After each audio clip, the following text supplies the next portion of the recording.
Welcome, ladies and gentlemen, to another special edition of the Speak On It podcast. I am your host, Big Mike. This is a Chalk Talk episode, which means we're focusing on one topic. And it's a special night tonight. I mean, you already see the shirt, you see the vibes. We had to bring them back after the first time. It's another OTTR takeover. You can't have the OTTR takeover without the head honcho, the Godfather, my man, Blackheart in the building. What's going on? Bang, bang, bang, bang, bang, bang. What's the deal? What's the deal? What's the deal, Big Mike? What's happening? We got some great shit coming out for the next season. We got the CC connection coming out next week on Saturday. Yo, this network thing is getting bigger and bigger by the moment, man. And new merch just came in, boys and girls. You know what I'm saying? Cop yourself some shit. And go get you some. Go get you some. Bonfire, make sure you hit that up. Teesprings and decoslides.com. Yes, sir.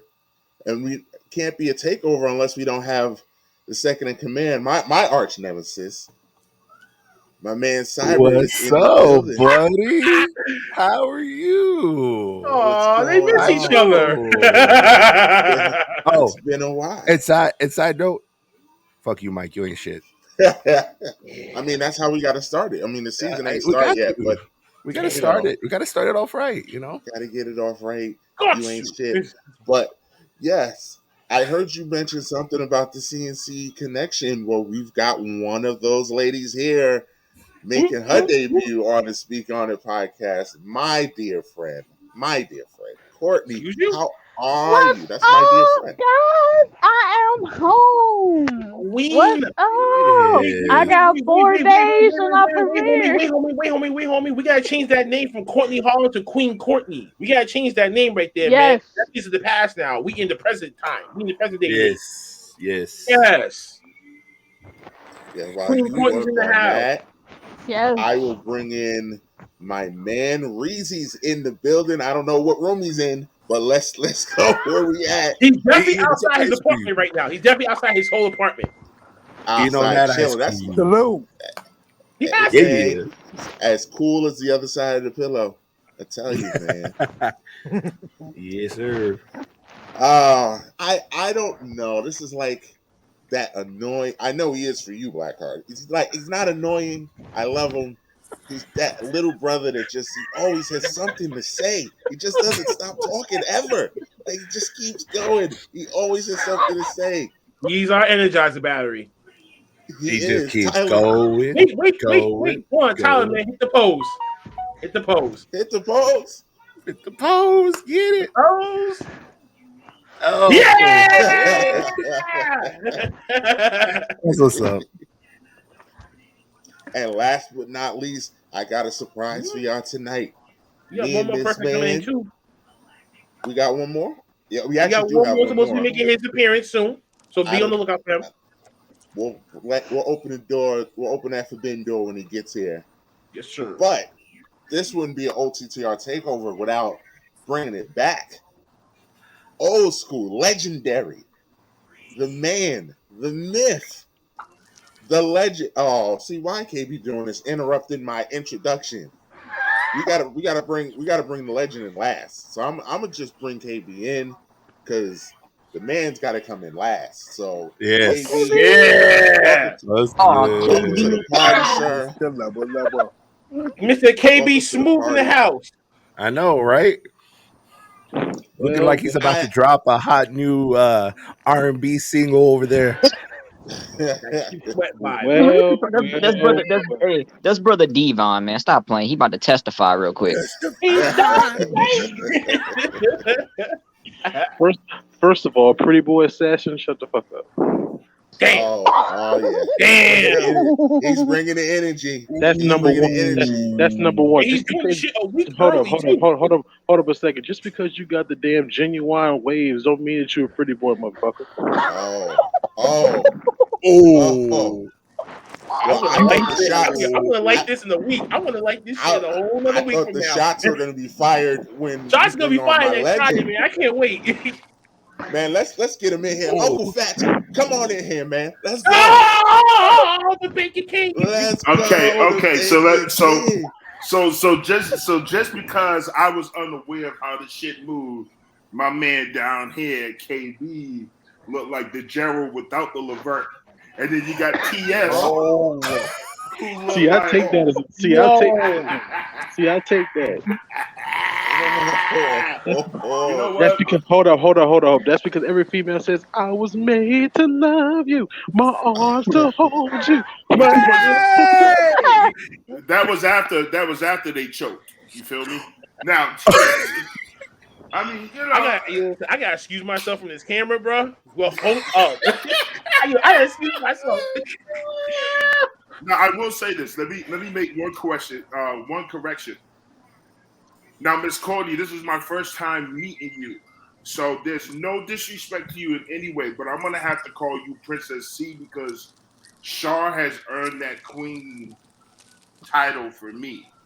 So I'm gonna call you my Princess C. Everybody can call you Queen, but the only queen I see that's family to me is Shar.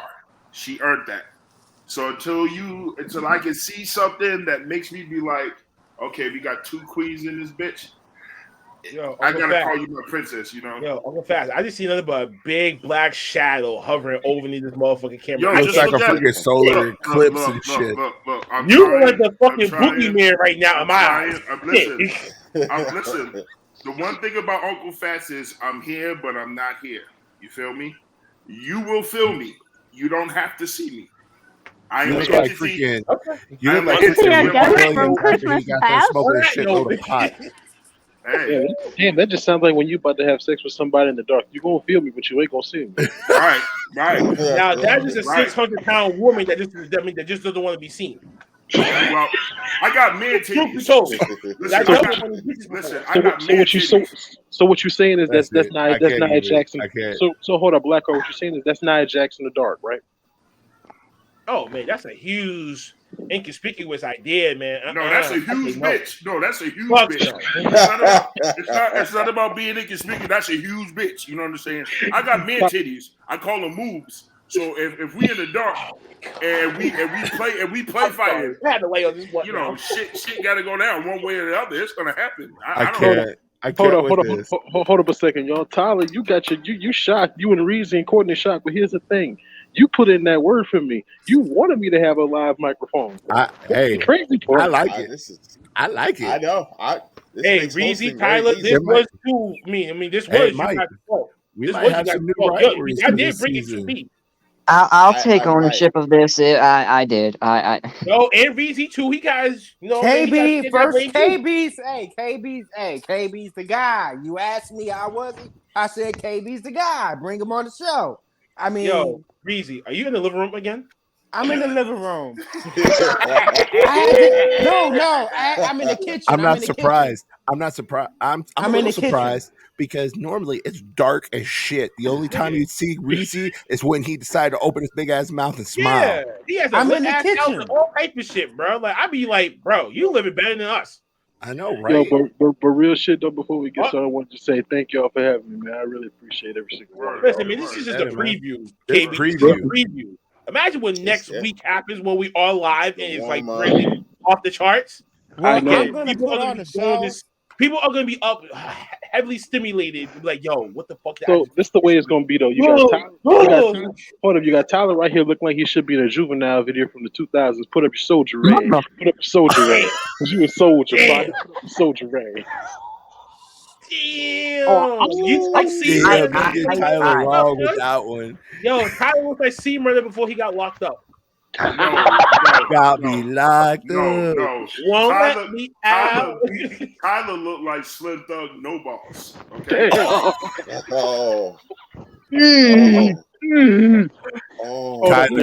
get him. At least I gave you some type of clarity, but this motherfucker right here, nigga. Hold up, y'all. Lay off my little brother, even though he looked like Master P from the 90s.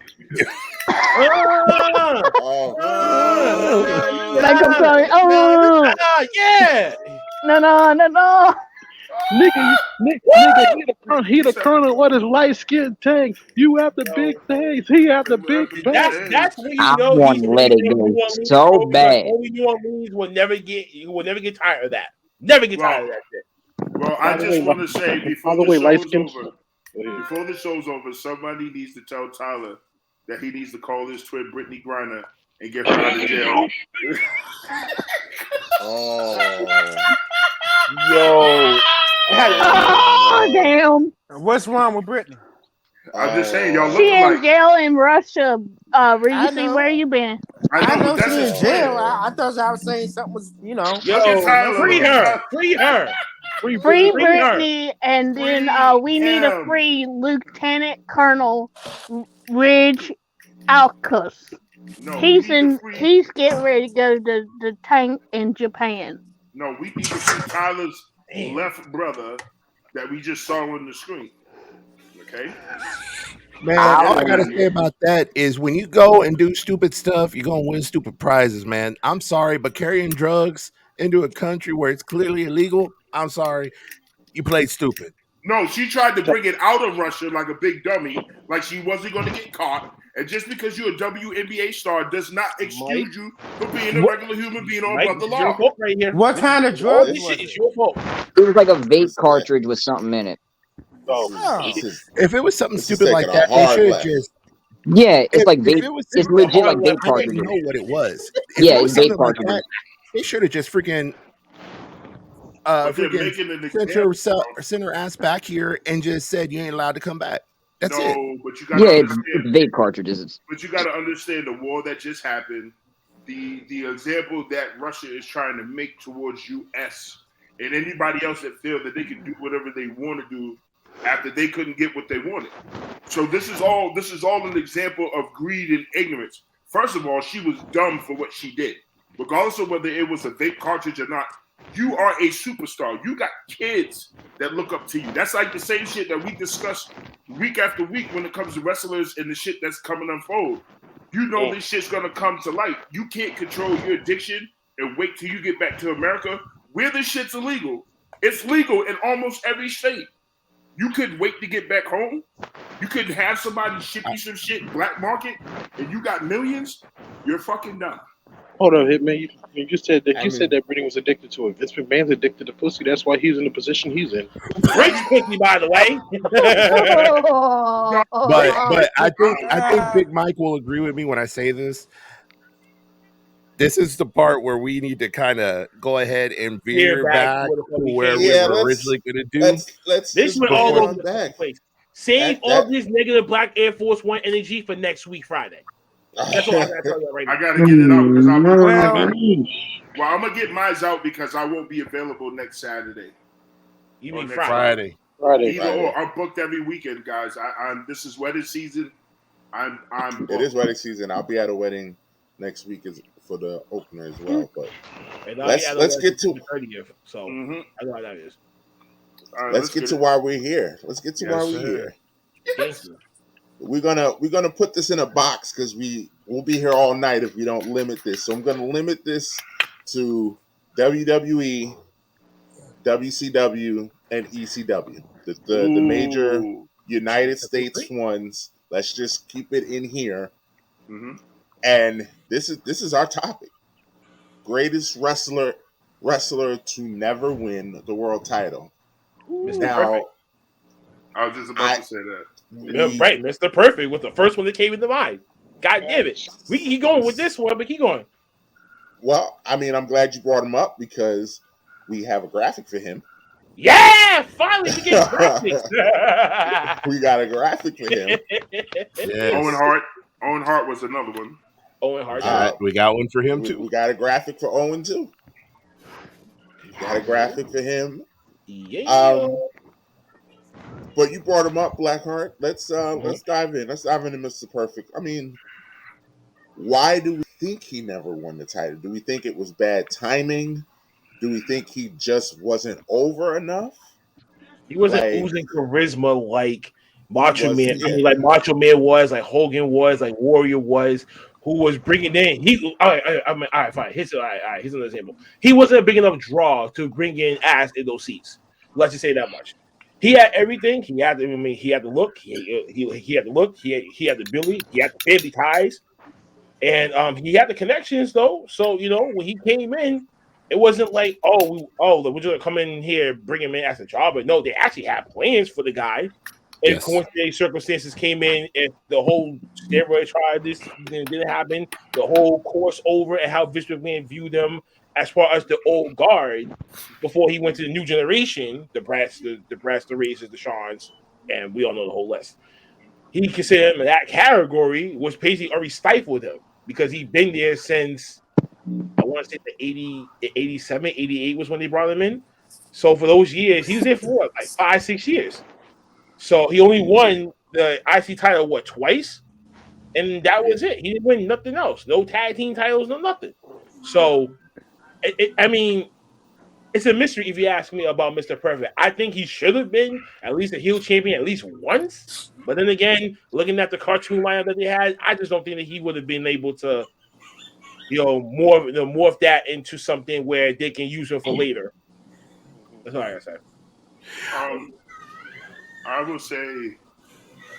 I would say for me, I kind of think it was bullshit. To be honest with you, there were times where watching Mr. Perfect, you can see, and I'm a rebuttal against Blackheart. I thought he had everything. I mean, if you really when you really think about it, you look at how he came out. He didn't do what everybody else did. You had a cocky, arrogant dude who knew that he was too good to be true. Walked out with the chewing gum. You know what I'm saying? The little slick behind the shop back. Remember the little promo videos he had? Everything that he did was perfect. The perfect walk, the perfect way to chew gum, the perfect way to walk down the aisle, the perfect way to enter a ring, the perfect suplex. I mean, everything about him fit the criteria of what a champion should be. And it sucked that Vince McMahon really did not give him the opportunity to really see what he could do with the belt. Like, yeah, he got the Intercontinental Champion a couple of times, but we all knew he was more than that. He was like a superstar slash jobber. Someone that you can get over and have stories with. If you can get past Mr. Perfect, there were like incentives in some senses. So it was like this man really kind of fucked him over. You know what I'm saying? Which wasn't right. But in my eyes, he should have been champion in the early 90s. I would love to see him and Bret Hart go at it for for the heavyweight championship, or him and somebody else. He was stacked. He had a great stature to him, and it fit. And it just was just because the fact that he wasn't as big as Hogan in Ultimate Warrior stature wise, he was overlooked. And that's the one thing that I hate about Vince McMahon and how he picks champions. You want guys to be giants in the whole nine and stack this steroid out to the T. Here you got a guy that literally can fuck with everybody. Big, small, or indifferent. And then you just give him the IC belt a couple of times and then that's his career. Like, that's fucked up. So that's my view on it. Well, taking a line from one of our cohorts that's not here, I totally agree. But this is another thing too. I feel like Mr. Perfect was a missed opportunity when it comes to potential world championship reigns, because one, during the time he was shooting these vignettes where he was like shooting the basketball from behind his back and doing all this stuff to show how perfect he was. This should have been the time where Vince said, you know what, we're giving you your chance. We're going to go ahead and put the title on you and see what you do with it. This is one of those opportunities that was missed with this because he had the crowd behind him. Yes, sometimes the crowd didn't like him, but he was getting a response regardless of how people saw him. He always got a response. And the response would have probably been bigger. It would have probably been more boos and ticked off if he would have won the title. But like Vince has said in the past, a reaction is a reaction. It doesn't matter if it's good or bad. That's why his Vince McMahon heel character has gone over so well. Well, not his heel character, but his real life personality, as we could see from these millions that he's paid. He's paid women more than what he's paid for WCW. So, They're Donald Trump. yes, but also another name I want to throw out there. Hear me out. Hear me out on this one, because I think y'all are going to probably laugh at me when I say this name. But what about Viscera? Oh, he got shitted on too. You mean King? Yeah. But he got it as King Mabel though. Wait. Hell no, Cyber. Hold on. I heard Mike's response on that. This is the reason why I'm saying that. It's because look at how long Viscera was with the company before he finally disappeared and his health declined and he wound up passing. Look at how long he was with the company. Look how dedicated he was to not only helping the company, but also helping putting talent over. They did it with Yokozuna. Yokozuna was the exact same kind of build, the exact same, not background, but he was the exact same shape. He was that big. He may have been fat, but he had muscle under that, and he was able to work. And they gave him a world title run. Viscera was the exact same thing, but they put him in such goofy gimmicks, midway through his career, and it kind of just stuck with him. You know what? Both of you hit the nail on the coffin with that. Because when you said that, I also thought about Earthquake. That was another one. Earthquake. I agree. Who was with Typhoon. He started off being like this big guy that you just could not beat up. And remember, he had that feud with Hogan for a little bit. And then Vince McMahon saw a little bit. And then after that, when he had his little story in, he became a jobber. Yeah. You know what I'm saying? So I understand what you're saying. It makes perfect sense. Vince McMahon shits on a lot of good quality wrestlers. Yes. I would agree. I think he missed the ball. My thing with Viscera is the King Mabel thing worked a little bit, but he wasn't. He just had a look. He wasn't the wrestler. He wasn't the worker that Yokozuna was. He didn't have the right mouthpiece on him. So, like, I get what you're saying about the look, but I just don't think he had the total package. Like, because he couldn't really talk on the mic. So, like, it just, to me, it just didn't. He looked the part. He looked the part. Didn't check the other boxes. Mr. Perfect, I think, to Uncle Fat's point, I think Mr. Perfect came at the came around at the wrong time. Wrong fucking time. Because in Vince's head, he couldn't fathom how a person Mr. Perfect size would beat Hogan. Because when Mr. Perfect was around, Hogan was his run. And Perfect, while he checked everything for us, he had the believable character. He was great on the mic. He was great in the ring. He had a finisher that looked great physically, and he's not that small of a guy. But Hogan is, as much as he's a bastard, he is a big dude. Yeah, he looked the part. So, bro, he was like 6'8" in the late '80s. Yeah, Hogan. Yeah, Hogan's. But you know he shrunk though. But he shrunk after he had. I think he had like 2 or 3 back surgeries.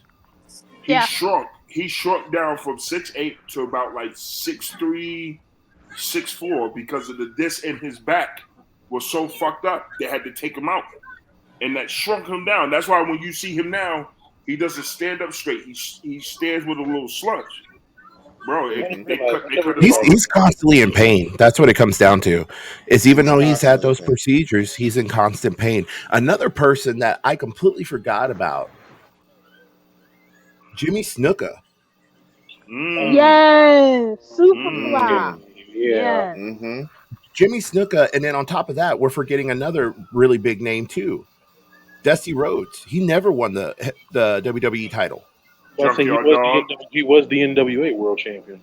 Yeah, I still consider Dusty a world champion. Even the British Bulldog, if you want to be, if you want to put it in that criteria too. Yeah, Like, are and we then forgetting about Vader. probably Well, no, Vader won the Vader? WCW. We forgetting about probably the greatest man the greatest man to have never won a world championship. Hey, right up there with Hogan, Roddy Piper. Piper never won the world title. That's You right. are right. We have a You are He graphic. right. We got a graphic for him too. He's on that list. he Don't forget Junkyard Dog.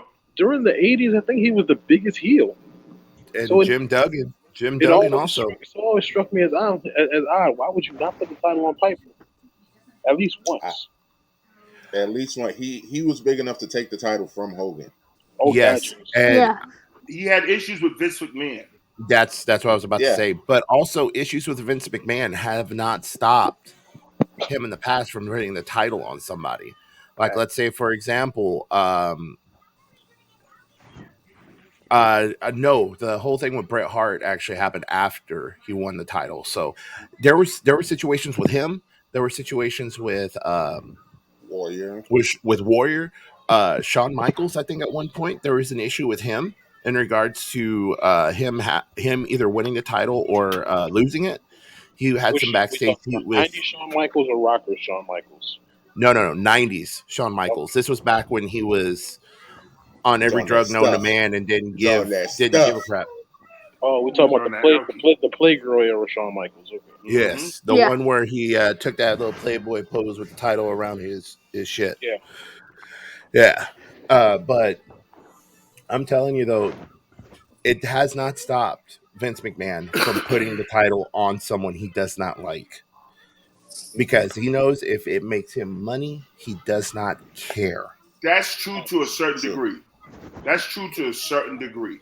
If he has a personal with you, it's going to be very hard unless he cannot turn away from the money, which we know when it comes to Vince McMahon, money is king.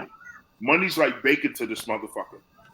Okay, and if you can bring in money, okay, like prime example, everybody here on this cast right now is a true diehard wrestling fan, and Mm-hmm. we all know that when push comes to shove, there's one person out of a handful of people that Vince McMahon cannot stand. Mick Foley is one of them. Yep. And you Right. know how many times Mick Foley has gotten under Vince McMahon's skin, but because Mick Foley is a money-making machine, he's not going to deny him.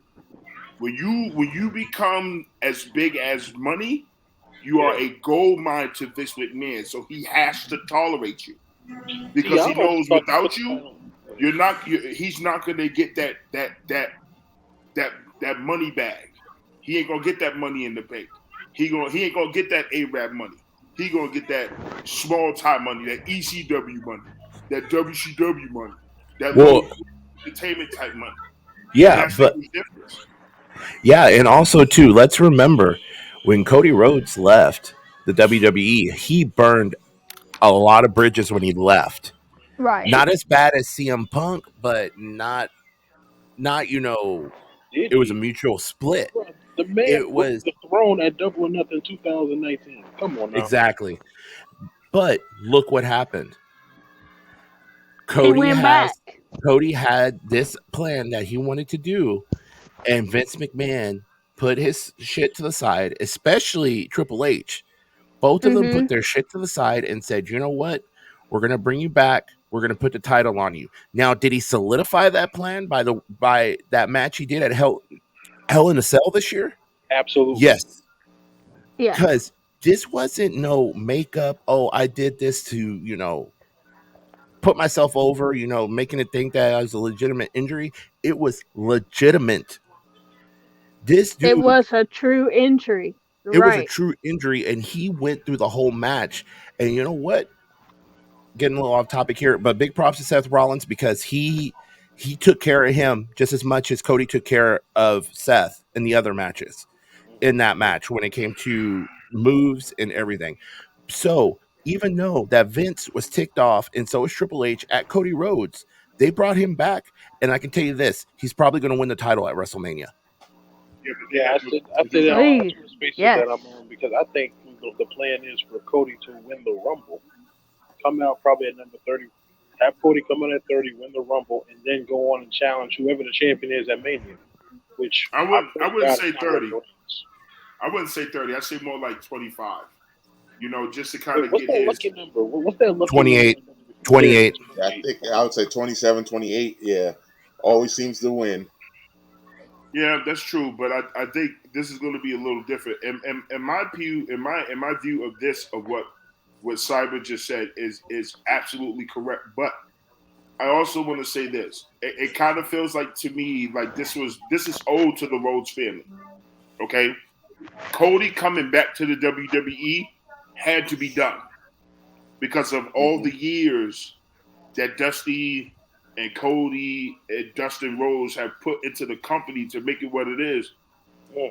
When you had the Dream, who made it comfortable, and I'm going to say this proudly, who made it comfortable for all country folks, Hicks, hillbillies, whatever you want to call it, to become something other than what they are, to show the charisma, the charismatic side, the rhyming, the vernacular, the whole tone to captivate a crowd, and then not be rewarded with the title shot. It's kind of a spit in the face. Then you Yes. go through a Mm-hmm. company and you elevate talent. You teach talent how to do perfect promos. You raise your kids in the business, and then your kids are kissing ass. Dustin Rhodes becomes one of the greatest characters of all time in the Attitude Era. And the Mm-hmm. only thing he got was a hardcore title shot, an IC title shot, a European title. Mhm. No heavyweight, but he got all the mid-level, um, second tier and down championships. And here comes the youngest, and you shit on him. You shit on his character. You make fun of him because he got a list. You don't help him to elevate, but you shit on him, and then you turn him into Stardust. Yeah, that wasn't going to happen. Your older brother already solidified that. So now you're marking him. So what does he do? He does what everybody else does when they're tired. He leaves and he goes and he makes a name for himself. It was only right. It was only time before Cody had to come back to prove himself and show them, listen, we're not going to do this. And I'm going to tell you right now, when he does come back, it's a whole new different ballgame. He's already solidified himself as one of the top stars and the top faces for Raw. So it's not a question of if it'll happen, it's a question of when it will happen that he will get that title. Mm-hmm. Well, I just think I think he proved himself to be a top wrestler and wrestling period because of the steps that he took by elevating the ADW, pushing talent through, and then just making that choice to come back to a global conglomerate that once shitted on him and his family. And for him to get the title, I think is going to be a blessing for that family and a huge help for them to get over because this is what they need. They need a WWE champion in the Rhodes family to feel complete. The story will not be complete if neither one of them has that WWE title around their waist. I'm sorry. Yeah. I would Right. agree. Gordon, you wanted to jump in there? Yes, sir, I did. I was thinking about he was one of my favorite '80s wrestlers, Coco Beware. He Mm. really stood out to Mm-hmm. me as a wrestler, and just even though his gimmick might have been a little trash, but I love Coco Beware. He was one of my favorites of all time, and even when I became an aunt, my brother wanted me to be Coco instead of Nene, but I chose Nene. So a little personal story to go with my story. I like that. I like that. Like that. I do have them. Tyler, you want to bring something in here? Reezy, I see you over there. What about like greatest wrestler to never win the world title? That I mean, for me, it's Roddy Piper. Yeah, we definitely Okay. put All right. Piper. Piper is picking up some steam. I would say he's winning right now. Oh, I Reezy, mean, Oh the yeah, most dude, the definitely. dude oh, cleanly got beat some- Hogan during Hogan's prime for nothing. David Schultz, Bad News Brown, There was one more that I just thought about. I want to say one person, but they won the championship at WCW, and that's cool. That's cool and all, but I'm gonna have to say it anyways, since we're talking about WWE, and that's Ron Simmons. Yes. And for me, Yes, this man, agree, totally. this man was highly underrated, highly Amen. overlooked, very, very powerful, very strong, very athletic, and was shitted on, and didn't get the recognition until he went to WCW and had to prove himself. You know what I'm saying? We can go down the line at WWE or WWF for the amount of superstars from the I don't want to fuck up their last name, but the Samoan family. There were a lot of wrestlers. Jimmy Fly Snooker. You got the one person that I thought that should have been on his own, Ming. That was another one that should have got the individual push Yes. to carry that weight. Because when he was in WCW, nobody fucked with that dude. Nope. Nobody. Nobody. Exactly. Ming was he was that dude that over. you did not fuck with at all. Yes. He was over without talking. Exactly.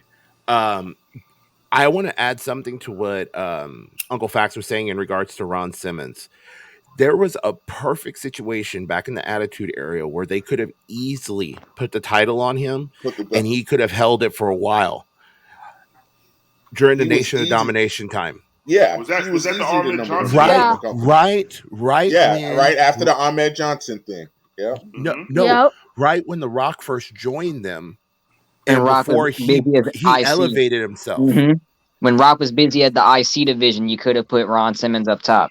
Exactly. And then when The Rock separated from them, instead of the way that they did it, they could have easily had The Rock turn on Ron Simmons and had a feud there. Yeah, but you know Vince McMahon wasn't trying to have that, to have two big black superstars go at it with each other. So it was like his way of kind of picking one Negro over the other. That's how I looked at it. You went from one black to another black who doesn't want to be associated as black, but you push that one over, and then you leave this one behind. Which I mean, in hindsight, you're right. But at that time, Ahmed Johnson was one of the 2-3 biggest baby faces they had. True. So to have and when Farouk injured him, I remember as a child hating Farouk. How dare you hate the one black guy that was good that they had in WWE, and then was talking crazy. Like, to me, that was the perfect time to put it wrote itself. You could have put the title on Farouk, and you could have had Ahmed come back and have his great comeback and take the title off of Farouk. He wanted Ahmed to be champion anyway. So I mean that story wrote itself, and they didn't jump on it. Now in hindsight, like you said, Uncle Fats, probably was the best business decision to do it that way. But in the moment, I remember hating Farouk when I was younger. He was there was no guy I hated more than Farouk. And you know what? I was 8. I will be honest, man. I freaking loved Farouk since like the get-go. Like when he started his WWE career, man, from the get-go, when he came out, he thought he was going to come out in, a metal helmet. It was made out of leather instead.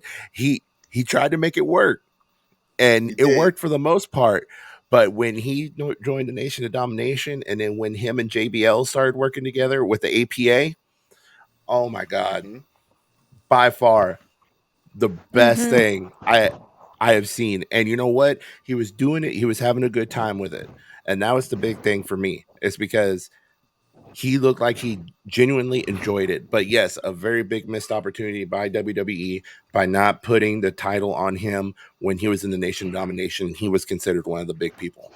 True, but I'm going to say this to spark off of Big Mike's statement. I do agree with you, but I was the opposite. I saw the demise of Ahmed Johnson when he became champ. If anybody remembers how he was during his journey before he became champ, he was a baby face. He was pleasant. He was a crowd pleaser. He went through the battles, and once he became champ, it was like he wanted to be indestructible.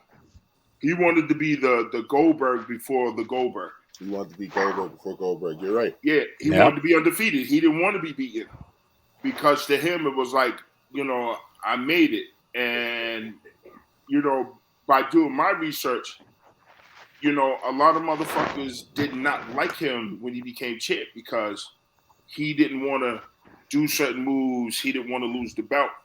So when you made that statement, yeah, it would have been nice to see Farouk. Hey, that sounds like a Hulk Hogan to me. True. True.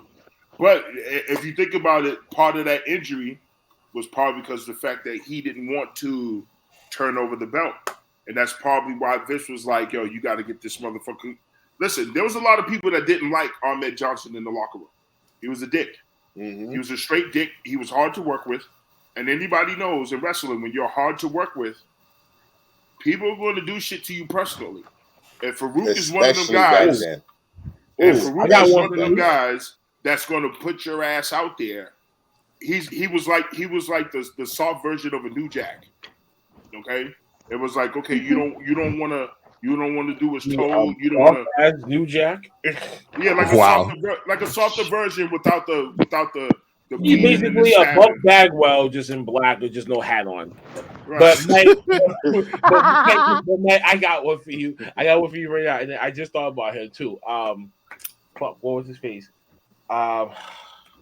Ken Shamrock was another person that they had a missed opportunity with that they could have pulled the trigger with, especially with D-Generation X pay-per-view 1997, Springfield, Massachusetts. I was not there, but I wanted to be there, but I couldn't get there.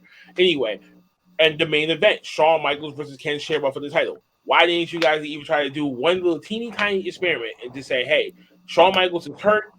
Yo, we got to get the belt off him before it does get a little bit too late. It is a month after the Montreal Screwjob that had just taken place. Right. Maybe right now should be the best time for Shawn to hold on to the title. Why didn't they just put the belt on him then? Then you could have had Ken Shamrock versus Stone Cold Steve Austin at WrestleMania 14. What if that could have happened? Yeah, but Ken Shamrock would have went nuts and been breaking ankles on everybody. But that's the whole point. We would have seen that, and that would have made him more into the fucking star that Vince McMahon could have used to say, here's what the fuck that we can do where outside entity coming into our business, and he actually is getting the gist of it, knows the business, and knows how we do things here in WWF at the time. Why come in and say, how come they didn't do it? How come that they didn't do it then? Instead, that night, what was he doing? He was facing The Rock for the IC title. I almost feel like that is a comparison that I don't 100% agree with that. But here's the thing, though. To me, in my eyes, I feel like doing that with Ken Shamrock is almost like saying you wanted to do that with Steve Blackman. Ooh, yeah. That was a missed opportunity as well. Yeah, exactly. I mean, both men in their own right. If they had the perfect opportunity, I think they could have succeeded. It wasn't if they had the perfect opportunity. If Vince McMahon would have gave them a shot to prove themselves enough for the opportunity, there have been a lot of things that would have changed. The Attitude Era would have still been popping. It wouldn't be this watered down bullshit. You know what I'm saying? Could you imagine really having a mixed martial art type wrestler as a champion or a UFC fighter as a champion? It was like a joke. Lesnar. I was about to say, yeah, okay. Lesnar. We got one. But Lesnar wasn't a UFC fighter at first. He was a champion, an amateur champion who came in and destroyed shit, left, and then became a UFC fighter. Ken Shamrock was already a UFC fighter before it became popular. He was just that guy. And at that time, his attitude fit the Attitude Era when he came in. So all these guys that came in along the way, they were just an added incentive or added amenity to the company, which made that era so great and grand to watch all the time. You know what I'm saying? Because you could not ignore who was coming in, who was doing what, who was doing this. So a lot of guys really missed their opportunities. There should have been a shitload of guys that came into WWE that should have had a title shot and just got shitted over. You know what I'm saying? So, I mean, we can spend hours on this. You know what I'm saying? It's endless. It's endless. If you don't look like Hulk Hogan, Undertaker, Brock Lesnar, Shawn Michaels, Bret Hart, The Rock, or any of that where you are bigger than the company, you wasn't getting a shot. You wasn't getting a shot. Damn, and God rest this man soul too. Skull Hall / Razor Ramon. Right. Boom. Mm-hmm. And he's the biggest one. He's the biggest one that got shitted on. And damn, Mike, don't grab it for him too, man. You a fuckboy for that one. Don't try me. Don't try me. Well, I'm gonna say this. I'm gonna say this in respect. I want to see what he was gonna do. I'm gonna say this in respect Hey, yo. of the Uzi Hey, cheater. Hey yo. Hey yo. I have another one actually. I just thought of. How about Wahoo McDaniel?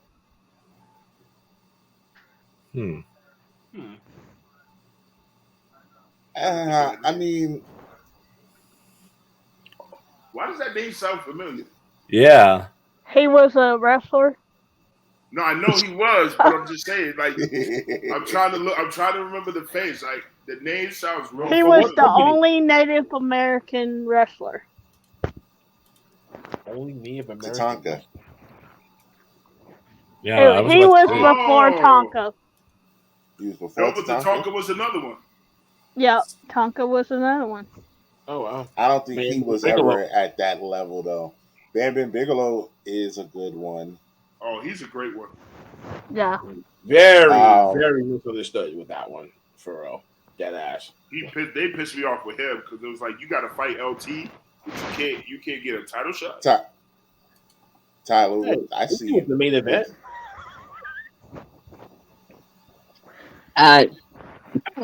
This is at minimum the 30th time I've heard a what if scenario for Ken Shamrock. I will never say Shamrock needed to be a champion or should have gotten an opportunity for the sole purpose he hated being there.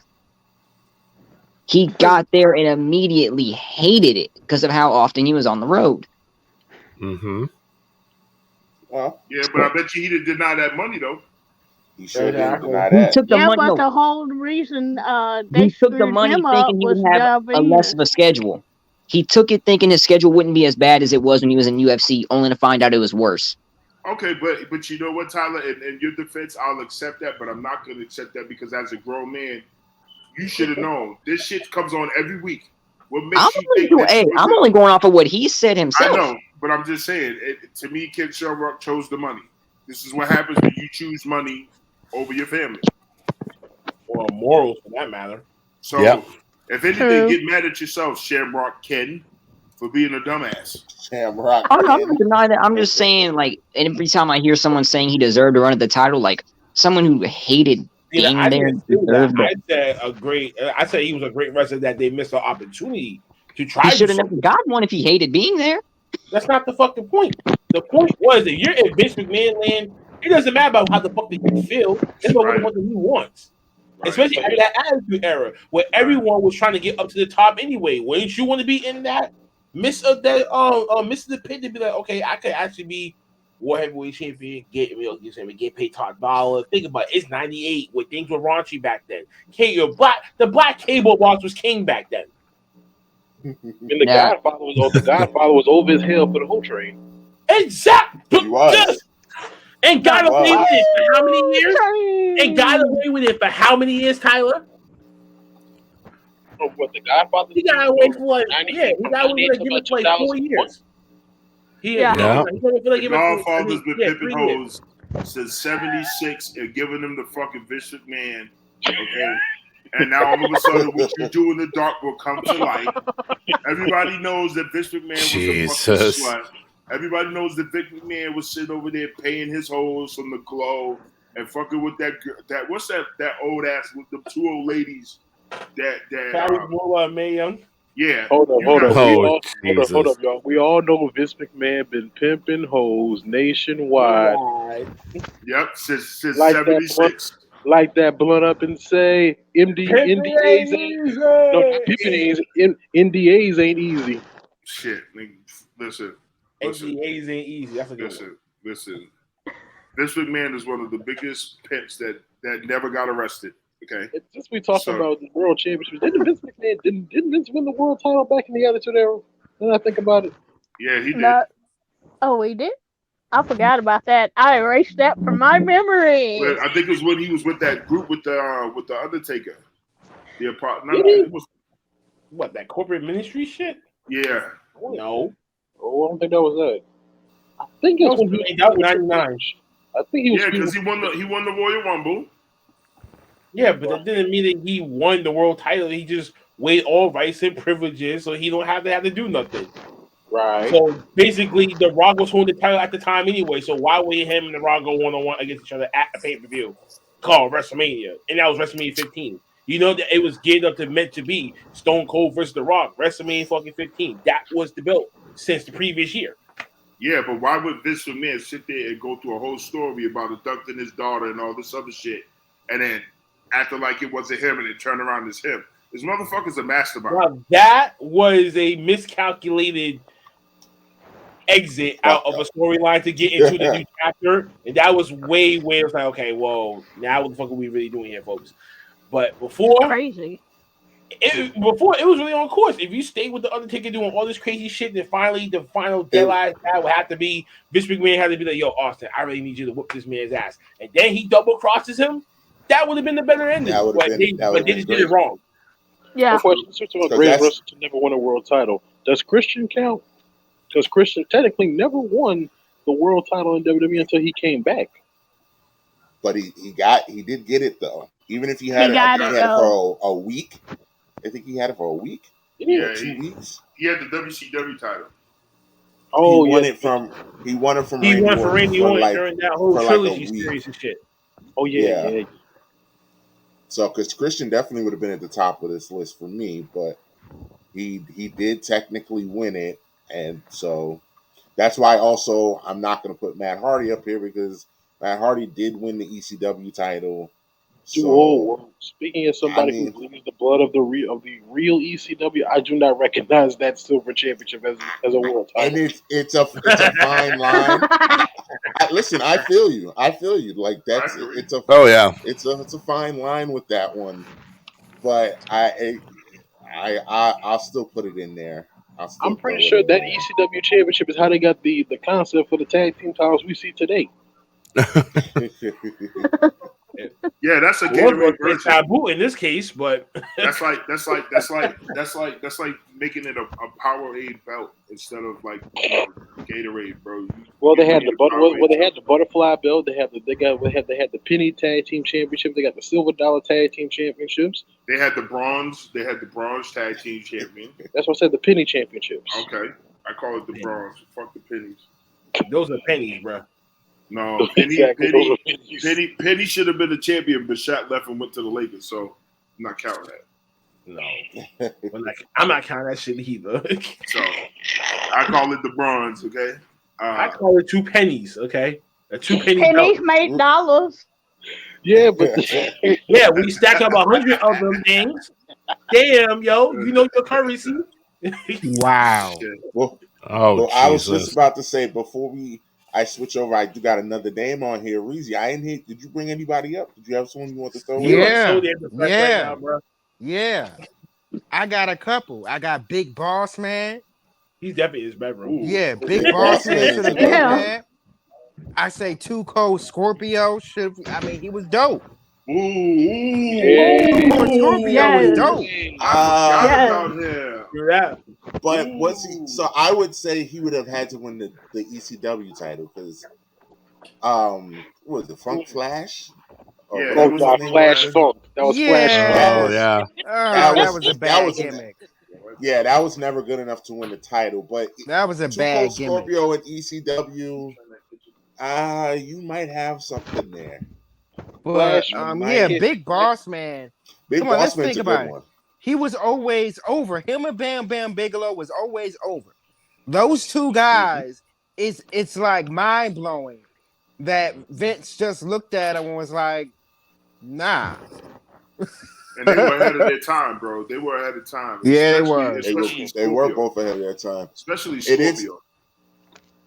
It's also mind blowing that Bam Bam didn't win the title because Vince trusted him enough to main event a WrestleMania with Lawrence Taylor, but didn't put the belt on it. Like he had Bam Bam take a loss to Lawrence Taylor and didn't reward him with anything for that. Like Nothing. that's wild to me. Trash. Yeah, But, bro, Like, but doesn't that kind of sound wild. like what's going on today? Think about it. These wrestlers taking losses to celebrities. Doesn't that kind of mirror reality today? It, that's called does. entertainment. Hold on, but that's called entertainment. That's why they had to change the fucking name. You get what I'm saying? Once they brought LT and Booker T in, and they saw the numbers rising because that became the Super Bowl for the company. That became the biggest thing. That WrestleMania was dubbed one of the worst WrestleManias that they ever produced. Which one? The one with LT or Mr. T? Yes, the one with LT. LT. The one with LT. Okay, but you have to understand. But hold on. The reason why, because it was at that time, 1995. Think about the year. But okay, at that time, wrestling was fading out, and all the wrestlers that we grew up watching, they were getting old. Yep. So there was really nothing. I mean, come on. Okay, you had older wrestlers went to another company. This was the same company that was pushing Shawn Michaels, that was pushing Brett, that was pushing Diesel, that was pushing Razor. And then in this case, you brought in Pamela Anderson, Jonathan Taylor Thomas, LT, and there was another actress that was there that night. And still, it's still the worst wrestling, the worst WrestleMania that WWE/WWF, whatever year that you want to actually look back into it, your choice, had ever fucking produced. Right, but you also have to understand, look at the talent at the time. They were fading out anyways. Nobody was coming into the WWE strong, young, and ready at that time. Bro. And Vince McMahon wasn't trying to give nobody that wasn't fitting that stature of a Hogan or Diesel or any of that you sort. Had the belt on Diesel. You had Shawn Michaels winning the Royal Rumble that year on their clutch-ass elimination move. And even that match sucked ass. That match sucked ass. And that wasn't even your main event. That was just semi-main event. Wait a second, hold up. 1995. Wasn't that the year Shawn went from number one to win it all? Yep. Yes. That year. Yeah. Yes, but the WrestleMania sucked ass anyways because the matches it was like David versus Goliath in almost every fucking match. It was stupid. It was dumb. Watchy fucking booking. You had Undertaker facing off against King Kong fucking Bundy, who should not even fucking been there. Who should not even fucking been there if you looking past to the new generation? Why was that man, God rest his soul, was even in part of the goddamn locker room? Because he was still he still had a contract. He was still willing to pass wrestlers over. And you also have to understand this was part of the streak. This was the part of Undertaker becoming that guy to rest in peace of certain legendary So why wrestlers. didn't anyone else in that Money Inc. Incorporated team face off against this man? Bro, did you see there how other people in that squad? Yo, did you see how he was when he first? Bro, did you see what happened when he first came out at that Survivor Series? Motherfuckers hitting him. He wasn't moving. He wasn't budging. He was popping up like he was on PCP. Nobody was trying to fuck with him at that time, even though it was a story block.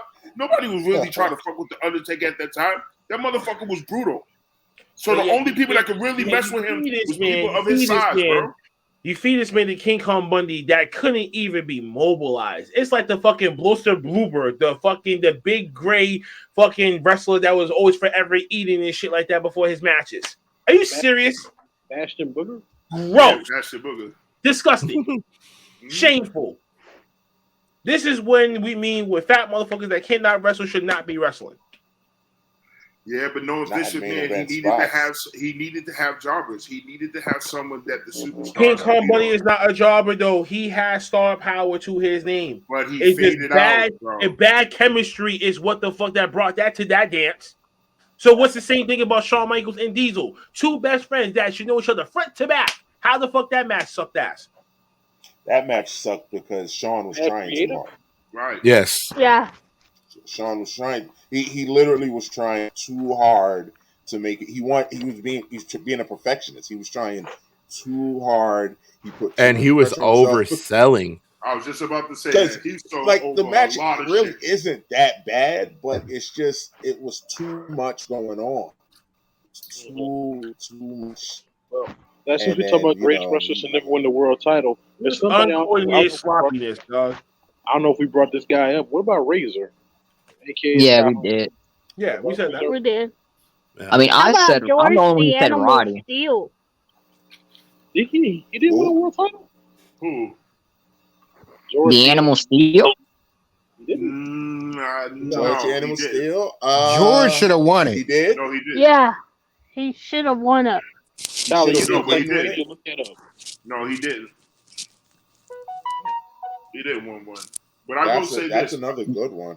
Yeah, I'm gonna say this one. God rest his soul. I'm gonna say this one because we really didn't touch bases on this one, and that was Owen Hart. You Yeah. said that early. You said that mad early, bro. Yeah, but we never really touched bases on him, despite the tragedy that we all know. To me, Owen Hart was the only person in my eyes that I feared because Bret Hart was my favorite wrestler growing up. I liked Ultimate Warrior. I liked the Junkyard Dolls and everything else. But there was something about that pink and black, and then that excellence of execution, and then to have your brother that knows you, and that was a better version of you. I mean, let's be honest. Owen Hart was doing shit that nobody else was doing. Nobody else was doing. And when he fought his brother, it was like they sold that story so much. You got the big brother who didn't want to hurt his little brother, but the little brother was like, fuck you. I'm going to take everything from you. I'm going to make the best of it. I'm going to run with it. I'm going to do the shit that you won't do. I'm going to force everything on you. But you really want me to answer this question for you? He wasn't a draw like his brother was. Exactly. Hold on, stop. As much as no, ain't no stop moment. That was the difference between the two. But he was the heel. He was the heel himself. He was the heel that the company needed. He was the heel. Yeah, but then at the end of his career, he was the Blue Blazer. So when Vince signed to a Luke Carter just for him to stay and was trying to propel him to that next fucking level before he passed. Bro. Okay, cool. But you have to understand, the man was willing to do what needed to be done to make shit right. Yes, Bret Hart had some hellified matches, but to me, his best matches that pushed him to the limit was against his brother. That's what showed his excellence of execution. That's what showed that Owen Hart is fucking human. That showed that Bret Hart is fucking human. And that when it comes to this thing called wrestling, they were the best. Wait. So fast. So let me ask everyone here a quick question. Yes, sir. Bret and Owen, next, right? Who would you pay your money first to go see? Bret Hart. Brett. Both. I'll say Owen. I think majority of everyone here just prove my point in under 5 seconds. I'm a huge Bret Hart fan, but you can't talk about Bret Hart without mentioning that's because it's Vince McMahon running the goddamn show. Now, someone else did. You probably got your motherfucking wish. You probably got your motherfucking wish, bro. If that's the case, then we can talk about McMahon Jr. that we're talking about here. You even said it himself. This man can think about one thing, and then the very next thing he can be like, you know what? I just want to do this shit instead. True. But in his case though, he is his own worst enemy. In him, he does make a point though. Bret versus Owen was probably the best match of that entire WrestleMania 10 card, minus the ladder match between Shawn and Razor. That was probably the best one, probably Owen's best match he ever had. Was with That's the shit that kept the fucking pay-per-view going. Right. That was the shit that really kind of opened up Owen's heart. What should have been success, bro. What really should have been done when Bret left for WCW, that should have been the time where Vince should have pushed Owen. Right. But then he ended up becoming that blue fucking jacket.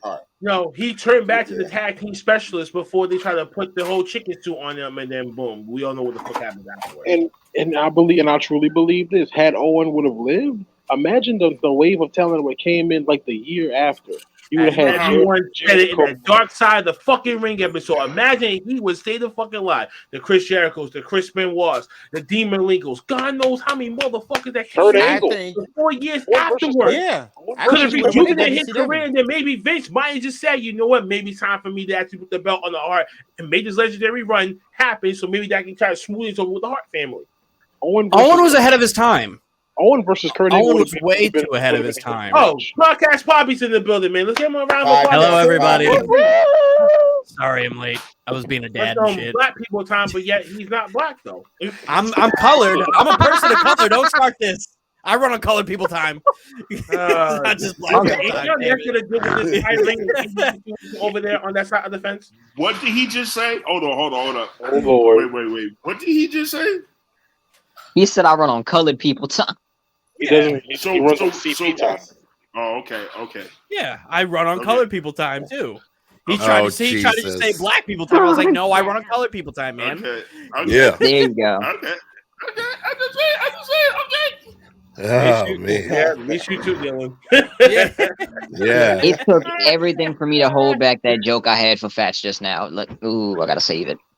Oh, Well, I mean, You gotta save it for next Friday, Ty. No, I gotta don't save save it for it. next Friday because I'm listen. Either you got your chance now, or you don't have your chance at all. Oh Lord. Oh, Jesus. damn. Don't do it, Tyler. Tyler, I call you the pretty boy Pitbull for a reason. Now it's time to live up to that name. Don't make me an liar. By the way, Ooh. pretty boy. KB's your owner, then he's gonna have to put a leash on you. Damn. By the way, Hey, relax. oh, that's my should- little- Relax. Relax. I can't accept that from him. By the way, pretty boy Pitbull t-shirts. I'll be selling them at my car. Got them 1 for 10, 2 for 20, 3 for 35. Yo, KB, I like you, bro. I like you, bro. TS can start his own kennel. You know what I'm saying? You know. I actually have respect for him. He's one of the very few people in this world I actually respect. So. Whew, that comes a lot, Pitbull. Yes, sir. So you were saying, Dylan, about Owen Hart? Oh yeah, Owen was incredibly ahead of his time, and the thing that fucked up everything for him was the Brett situation and the discourse between the Hart family. So it's like if he was able to live like 5 more years, we would have seen a not even really a career resurgence, but like a second peak of him working with those guys that were kind of in his mold. And then imagine him in that era of like that of the SmackDown 6. Oh my God. With Kurt, with Benoit, with Eddie, with Yes. Ray, with everybody, with Edge. That would have been like, the Sinister 7 right there. that would have been They would have called the Canadian Destroyers.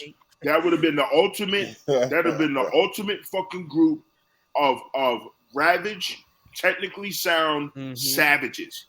They would have flipped that whole Attitude Era inside out. That would have been Owen's era. That would have been Owen's era where he would have just been the guy. And that would have been really his time. But I think Owen probably would have ventured out from WWE and probably would have tested himself on the indies. Think about Owen Hart versus a young Bryan Danielson. Jesus. That would have been a very young Bryan Danielson. Or a Randy Orton. Yeah. Like there's a You lot talking of about Overdrive, right? You talking about the Overdrive, right? Overdrive.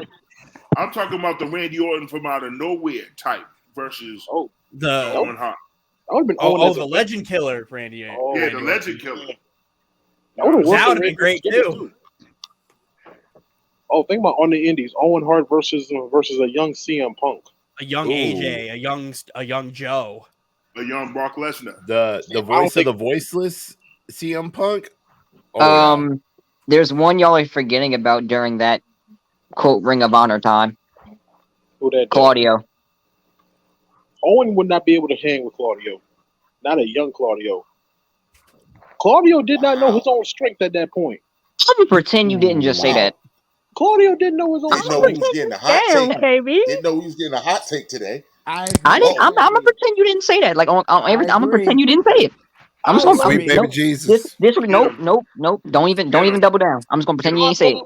I wasn't gonna say Claudio. I was gonna say Nigel McGuinness, but like, There we go. That would have been a nice one. Nigel McGuinness. Yeah, Nigel, that would have been cool. Awesome.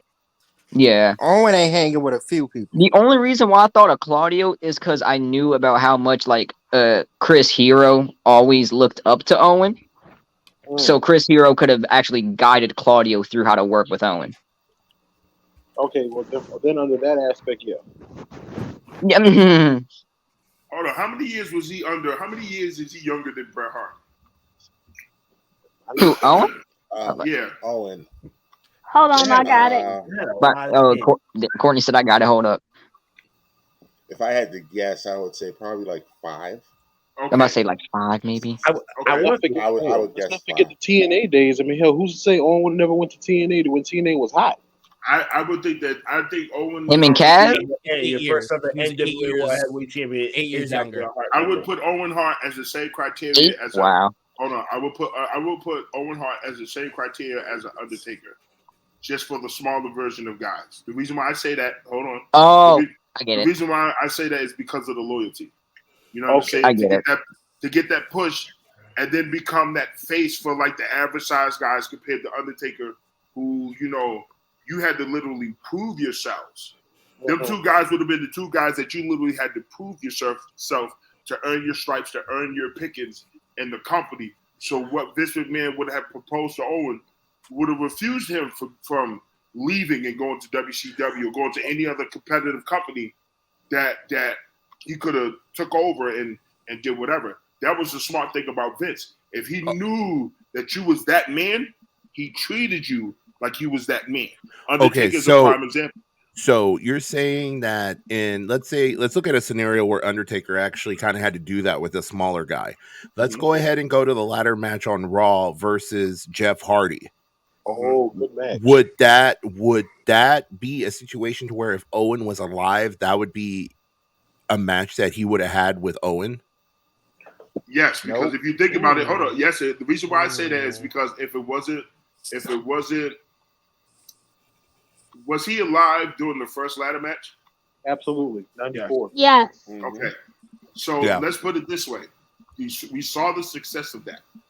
If it wasn't for that accident, I can honestly say that he would have took it further than how the Dudleys and Christian and Edge and the Hardy Boys took it from, Shawn Michaels and Razor Ramon. Now, the reason why I say that is because it's a lot more to it when you have 6 people going at it. But like I said, Owen Hart was doing shit that guys his size weren't doing. If we think about the movesets that were acceptable back then, it was generic. It was the body slams, it was the suplexes, it was the power drivers, it was drop kicks, it was the elbow or the knee off the corner.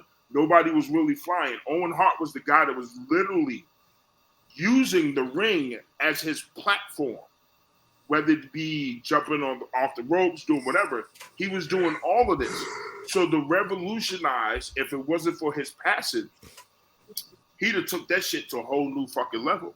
They would have had to put him in the same criteria as Undertaker. He was a people person in the locker room. Everybody fucking loved Owen. There was nothing bad to say about him. So why wouldn't you put that type of title on him in the background, in the locker room?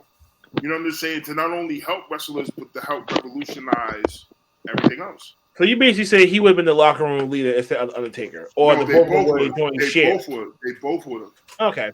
Hold up, Tyler. You all right, man? You look like how I look when the government take part of my check. I'm trying to suffer through NXT. Give me a break. I'm just sorry, bro. The way you looking. Wait a minute. Is someone's wifey on the television screen? No, that's Jamie Hayter. That's his sister. He said, that one. Yikes! Some people are really... where's Uncle Fax? He's probably over there watching her sexuality do photos. I'm right here, bro. I ain't going I'm right here. No, I'm not. I meant to say, freaking Mr. Lotion over there is probably already watching. Oh, Nikita Lyons is on. Oh boy, let me get my lotion. Oh my, help my soul. That's your cum saying? No. He puts the lotion on his skin, nor it gets the hairs again. No. Freaking facts, man. Damn it. What the hell was that? That was his battle cry. You didn't know that? Deuce That is was- over here about to do some other shit, that man. was the call from the Deuce Lion got King. some other shit in store for y'all, so just No, The Is it bad villain, that I'm yeah, worried bring it on. about Oh, TOS? next Friday gonna be some shit. oh, it's gonna be some shit for a lot of y'all, Yeah, I know. including the newcomers. So yeah, y'all gonna get y'all. I'm cool with it. Y'all gotta work on y'all do that night. man. Who was it? Or what? Okay, What's so the right say? Bring it, brother. when we started this, right? We mentioned Hold on, WWE, WCW, ECW, right? Uh-huh. Uh-huh. What about Conan?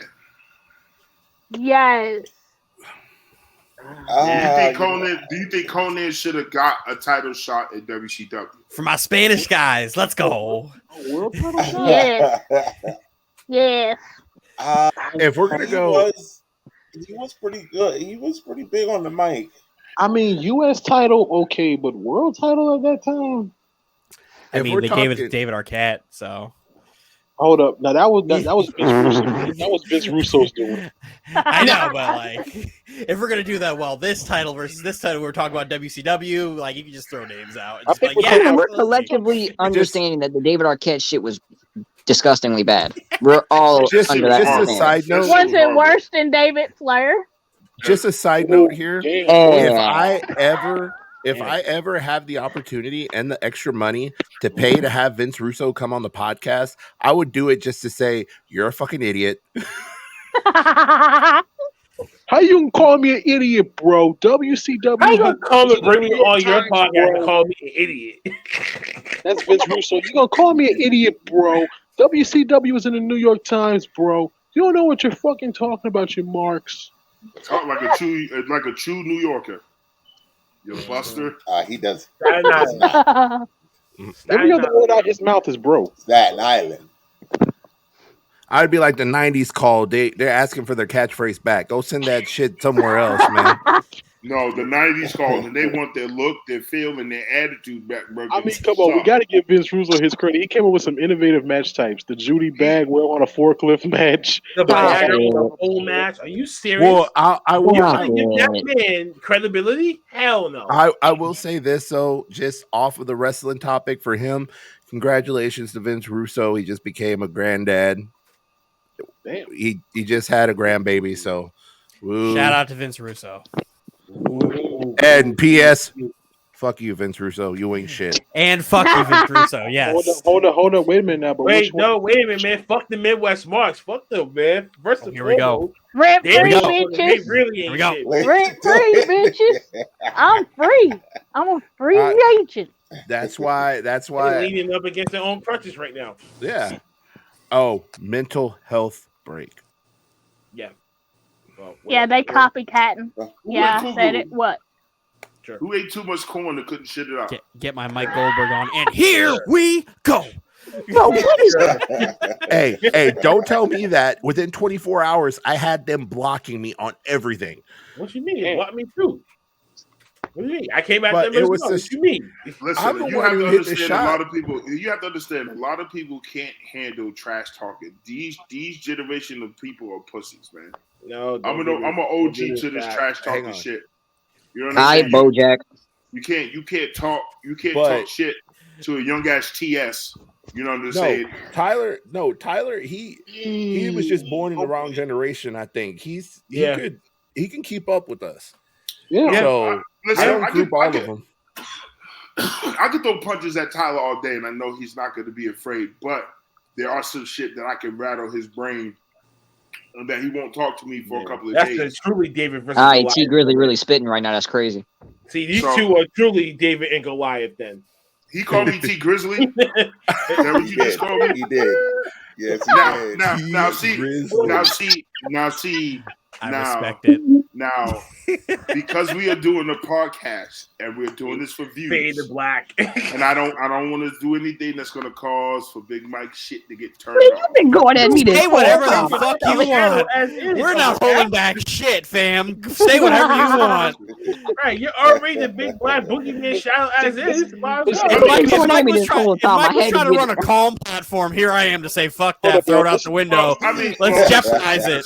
This is Listen, why I told call you. Tyler my little brother right here. He may Listen. call me Devon and call me Tron, or he might call me Keith Lee Jr. That's his way of saying I care. Son of a beat me to it. You kind of do look like an old Keith Lee that just kind of withered. He you know, beat me his to it, progression. man. He's Daddy Keith Lee. But Tyler looks like He's Paul Blart Rent-A-Cop Keith Lee. Nah. I thought of a new one, but I ain't gonna lie, it's for him, but it's But however, when I call him when I call Tyler the fifth member of Pretty Ricky, he knows I care. Nah, he's the fifth member of. He's the fifth member of that. Wow. no, he looks like Bad the boy member shit. from that Asian game, the K-pop. Damn! I didn't go that far. See, I didn't go that far. I didn't wrong know, for that one. I didn't know whether or not if you wanted to give me some dim sum or if you was trying to feed me some fried chicken. So I had to sit there and You're wrong for that one. one. Listen, I told you I Yes, go there. please. I go More. there. See, I'm just surprised you hitting me with some shit I never heard of before. I go That's there. good. Let the That's evil good. consume you. Pull up the Listen, Wonder Woman. I go there. Come to the dark side. We I got will go cookies. there, Hit okay? her with the Wonder Woman back. One thing about Uncle Fats, I will go there. Do it. Okay, I will see you Let the evil for consume what you is. So I will say anything and everything that I want to say. Okay, He's one of the that people That even that was good. okay? Damn. So, I mean, you know, I can't. Damn. I told you, I'm one of them Hey, take the OGs, worst, man. Tyler. I could have called you the lost member of El DeBarge. Bro, instead Yo, of D Low KB, Brown, you're D High I Brown. was Leave me just alone. about to call him that earlier. I was just about to call him that earlier, bro. El DeBarge. Yeah, he looks like a cross between what's that dude? Jen What the is this Rapper turned and into? He kind of looks like Pete Davidson just with the glasses on. Exact. Yeah.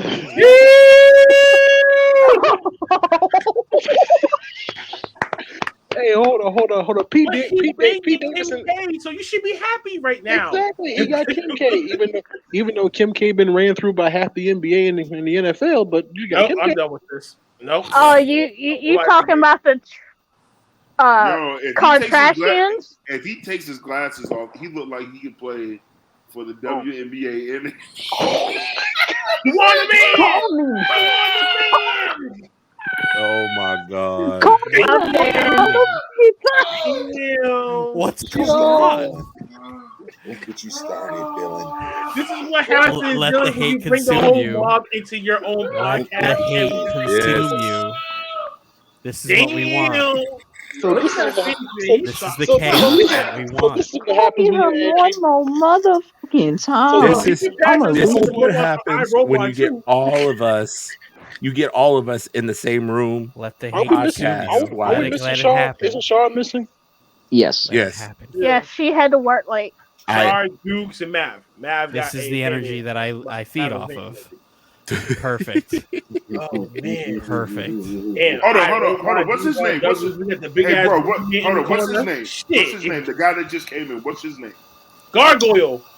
What's his name? Who the fuck are you talking to? Fucking Donatello. I didn't forget about you. What the fuck is going I on? didn't forget about you, BZ. I didn't forget about your ass.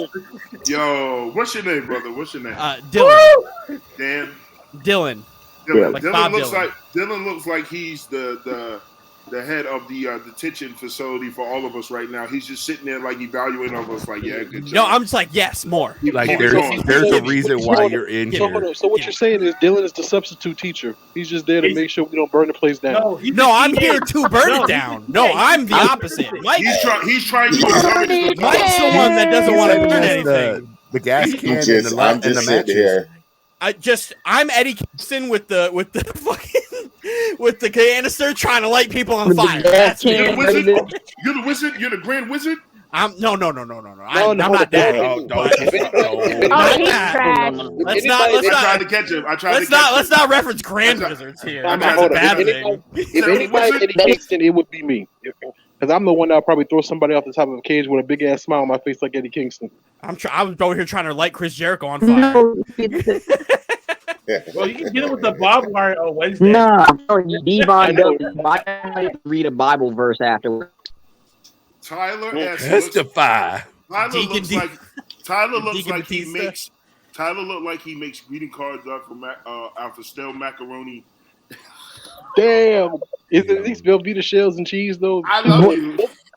No macaroni, right? No macaroni. No twisted noodles. No, just straight up macaroni noodles. You know. He said you're making kindergarten art. Yeah, that's Finger painting and shit. Finger paints and elbow macaroni. No, Tyler looked like he doesn't want to get his hands dirty. Don't eat it, okay? He doesn't want to get his hands dirty. He just wants to create shit. So he'll take the macaroni and like he's precise. He's got OCD and shit. You know, just like. All right, Tyler, you ready? Yeah, just give me 1 second. All this shit. Give me 1 second. He's an artist. He's an artiste. That's your name, Tyler S. the artiste. I'm not co-signing any of that. I'm not. Photography. Tyler is going to be giving you the quick 5-second pose. 5, 4, 3, 2, 1. Hold on, man. Doesn't Ty look like another Daniel Garcia with a do-rag on? Oh, shit. He belongs in one of the goddamn boy bands. Bro, homeboy can't breathe. No, He can't breathe. Tyler looks like the shady without the aftermath. Okay. Shit. Oh, damn. Damn. Hey, yo, man, you want a sound He's already dead. He's already dead. Hey, he said he wanted to smoke, and I'm smoking, and I decided that I wanted to I need one joke. If this was a UFC fight, the referee would call it off. TKO, get the shit out of the way. Simple. I'm sorry, Tyler. I'm gonna have to put this graphic up for you right now. I'm sorry. Sorry. I ain't do nothing to warrant none of that. He's out here existing and he can't breathe. Like, he just can't hit at every angle. You know what? No, the worst part is I've been the running joke for so long, but he finding ways to come up with crap I've never heard before. Like, look at it this way, Tyler. Give it a couple of weeks. I'll be the target of everybody. No, you won't. This is commonplace. This is commonplace. No. With me, and they'll tell you, with me, everybody's a target. It's who comes at me first. If you come at me first, I'm gonna cut you down first, and then I'm gonna move on. First of all, I told y'all this during y'all last season. When y'all start making a meow t-shirt, I want a damn cut. Yo, enough with the meow.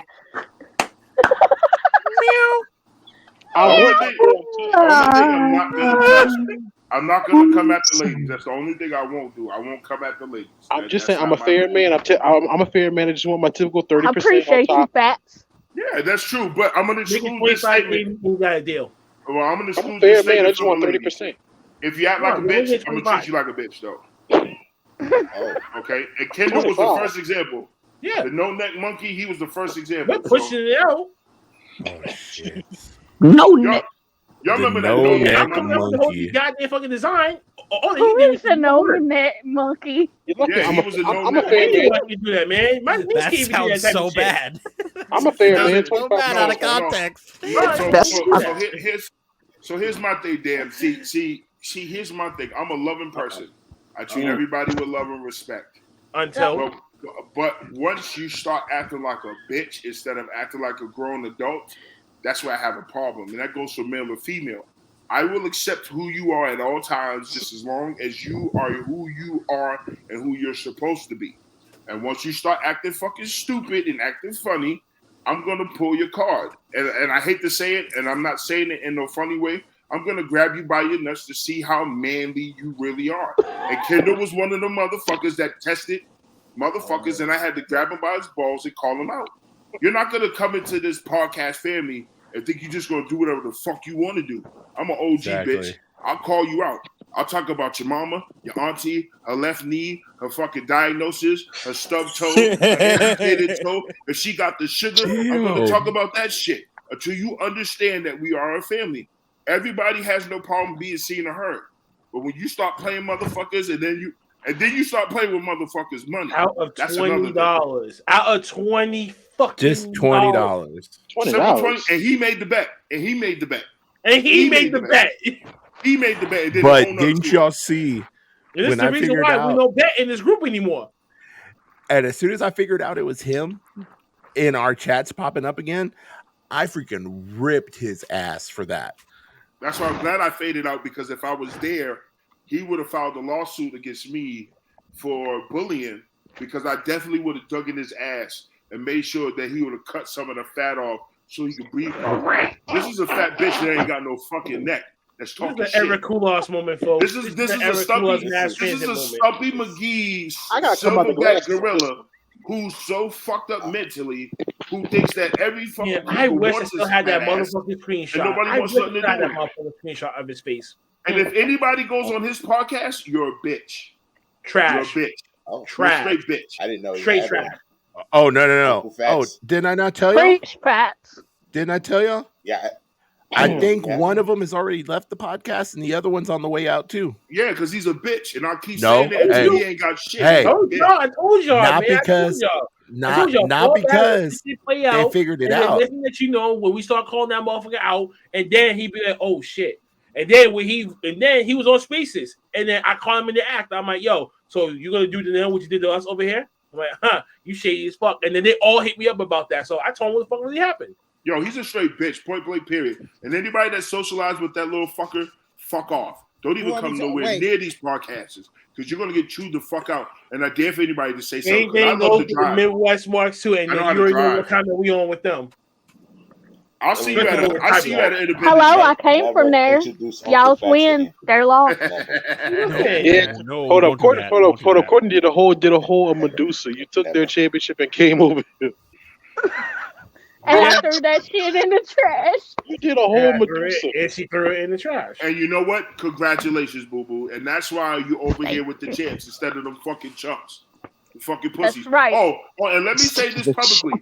Whatever that podcast that Cyber Yeti and Blackheart was on with that bitch-ass dude that was fucking muting people and all that other bullshit and doing all that dumb shit. Whatever the fuck his name is. Fuck him, too. Fucking fat ass clown. Eli. Who the fuck are you? Eli. You don't even talk right. He ain't even got a strong fucking vernacular, you bitch ass clown. I wish you would put me on the show and break me. I'll call you on social media. Hey man, listen, you gotta shoot down the lapdog over there too. The lapdog be back. You don't fuck with OTTR. I am the hitman for a reason. I'm a hitman for a reason. Tyler, that face, bro. That face. Don't fuck with this family. I'll have your ass. I will eat. Listen, I will eat everything on your plate, regurgitate it, and force you to eat that shit in front of everybody.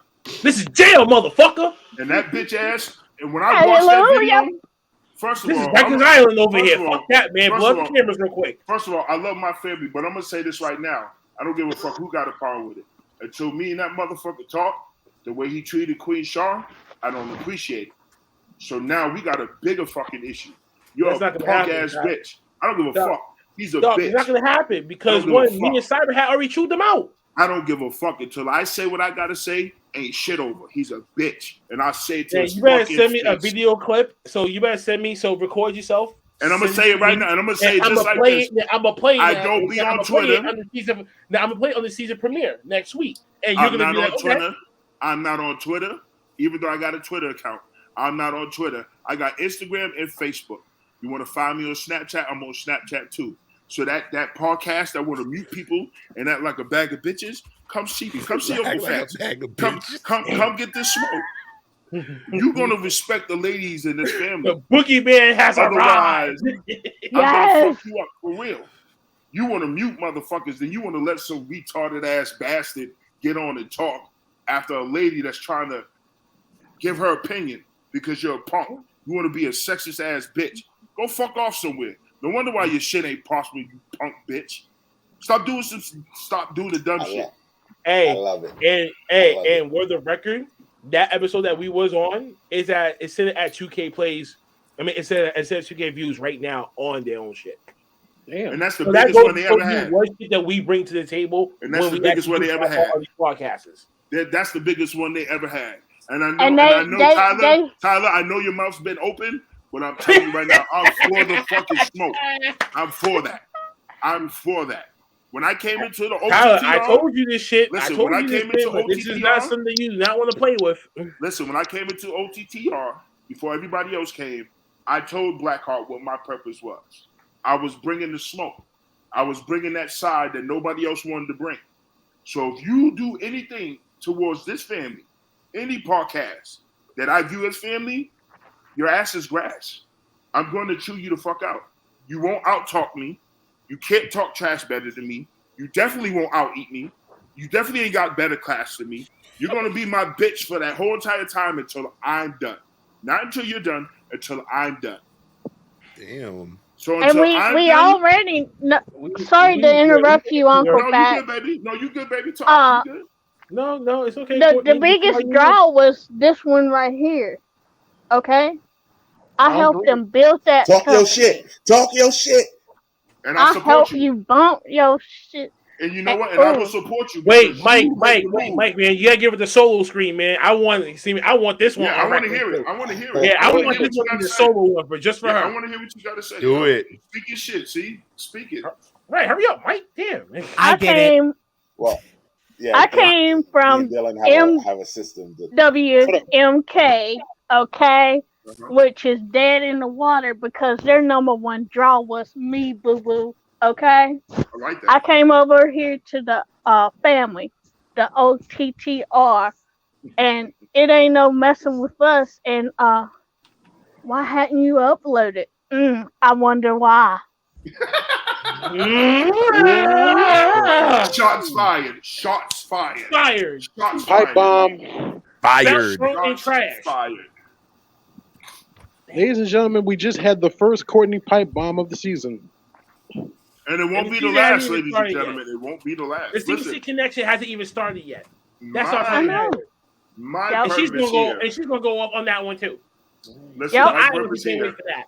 There's 1, 2, 3, 4, 5, 6, 7, 8. There's 9 of us, but 8. Take me out of the equation. There's 8 people here that I respect. Okay. Thank you. And the more that we do this, the more of a family we become. Now I'm gonna say this until you prove me wrong. I have your back. I will fight for you. You can ask Cyber. You can fucking ask Blackheart. I'm the type of I'm fair, but I'm very stern. And if I feel like you're being a dick, I'm gonna call you on it. You can fight me tooth and nail, but if I feel like you're a dick, you're a dick. Now my thing is, like I tell anybody, when you go on other people's shit, yeah, you representing the family, but you talk your shit, and you don't let that shit. You don't hold back for fucking nobody. And if anybody says anything that they ain't supposed to say, that's why you call your hitman. Because I take care of the fucking job. And I'll let it be known. And these motherfuckers won't come onto the OTTR podcast show and try to talk their shit. Because nobody else is going to say something.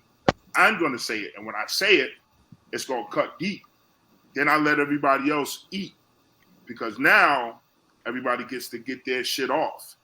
I take the grunt. Nobody else is taking the grunt over here. So that group that you left, see, I'm glad that you left. I'm glad that you bringing your talent over here to make us better as a family.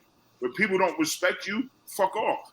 Your worst enemies are the ones that know you. And the ones that, listen, when you got a woman that's willing to put in work and you ain't treating her with respect, you're a bitch. I don't give a fuck whether it's work or if it's personal.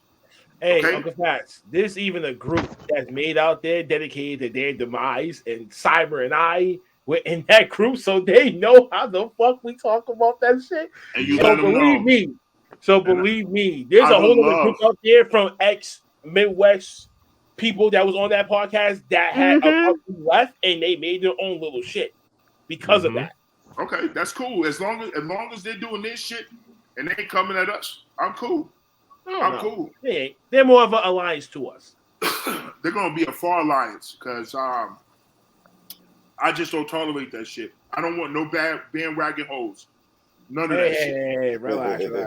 I don't want no bandwagon hoes. No. I'm not They saying know that. no. Calm down. They already know the deal because I had already been established this shit already with them. Well, see, you didn't tell me that, so I'm speaking off of. Yeah, because you are in the background with me right now. I And you have understand your own shit that you're dealing with right now. So I'm the one that gotta be carrying this burden. Calm down. We'll talk about that shit behind the scenes. Yeah, but let me just say this. Fuck that. Okay? Excuse me? Okay. All right. Damn. Wait, Right. time out a second. What? Fuck that. Fuck what? Fuck that. Oh shit. Because the reason why I say that, and it's not to what you say, we definitely gonna talk. Yeah, but we are. But that's just how I feel. I get that. Because business wise, I know where you're going. But So on a family aspect, I'm not rocking with that. You can rock with that. I'm not rocking with that. What I see here and what I read through the thread is what I respect and view. Anybody else that comes along that I didn't see that put in the work don't get no respect from me. You're an outsider. And they're not part of that, you dumbass. But they shouldn't even be affiliated. There should be no affiliation. I didn't say affiliation, you nuns cap. I said it's more of an alliance. I said no one in this group besides only two people. So let me correct this. Only two motherfuckers in this group is actually in that chat bubble with them. So we can actually leak out whatever shit that we feel like that is deemed necessary. Yes. No one else in this motherfucker do. Unlike you, we got to carry the fucking burden. Do you not understand that? I'm 500 and something plus pounds. I carry more than the burden, asshole. And I didn't know that aspect. 19 fucking shoe and wobble up. So I didn't. So motherfucker, I didn't I'm over understand here that. handling my motherfucking business. And I love you, but I love you too. All right. So you understand what my frustration? I love you. Yeah, man. I'll chop your titties off next, and then I'll make them shit in the porch. They're still gonna grow back, bro. I'm fat. I'm a fat fucker. You're not a fucking mutant. I'm a beast, asshole. But I never heard of a cow being slaughtered and then it's brought back to life. They don't call me the Boston Green Mile for nothing. Oh God. Exactly. Okay? I mean. Okay, y'all shake your head. Okay, so I'm just gonna tell the family I am officially 6'9", and I'm 560 something pounds, and I wear a size 19 shoe. I am the Boston Green Mile. This is what I do. I can't hide away from it. My goal. I mean, the Boston Big Show. Healthy. Listen, fuck Big Show. I whoop his ass personally. That big bitch. I whoop his ass. Sounds like a fight to me. And I would love to take that chop too. Somebody want to call Tony Khan? Call his ass. Put all the shit. Email him at him on Twitter. I want to see after the fight where he tries to hug Uncle Fax. They ain't gonna get it. I mean, we're gonna hug each other. That's not gonna last long. Two big bitches hugging, looking all nasty and sweaty and shit. You can see his knock knee with his pads. You can see my knock knee with my penguin feet, and we both try to dance around the ring and shit. Looking like two big Slavs just going at it like these motherfuckers just got in the ring. With freaking this shit's slow as shit. I can see Jim Ross saying right now, "Oh my God." Can someone please fast forward this shit? Over here. Oh my God. Yo, but real talk though, as a new guy here, I just want to say, man, thank you to Reezy, thank you to Tyler, thank you to Cody for putting that good work. It's a new season and a new day. He got 2 L's under his belt. His last name should be Cool J. Burn. I just want to say thank you.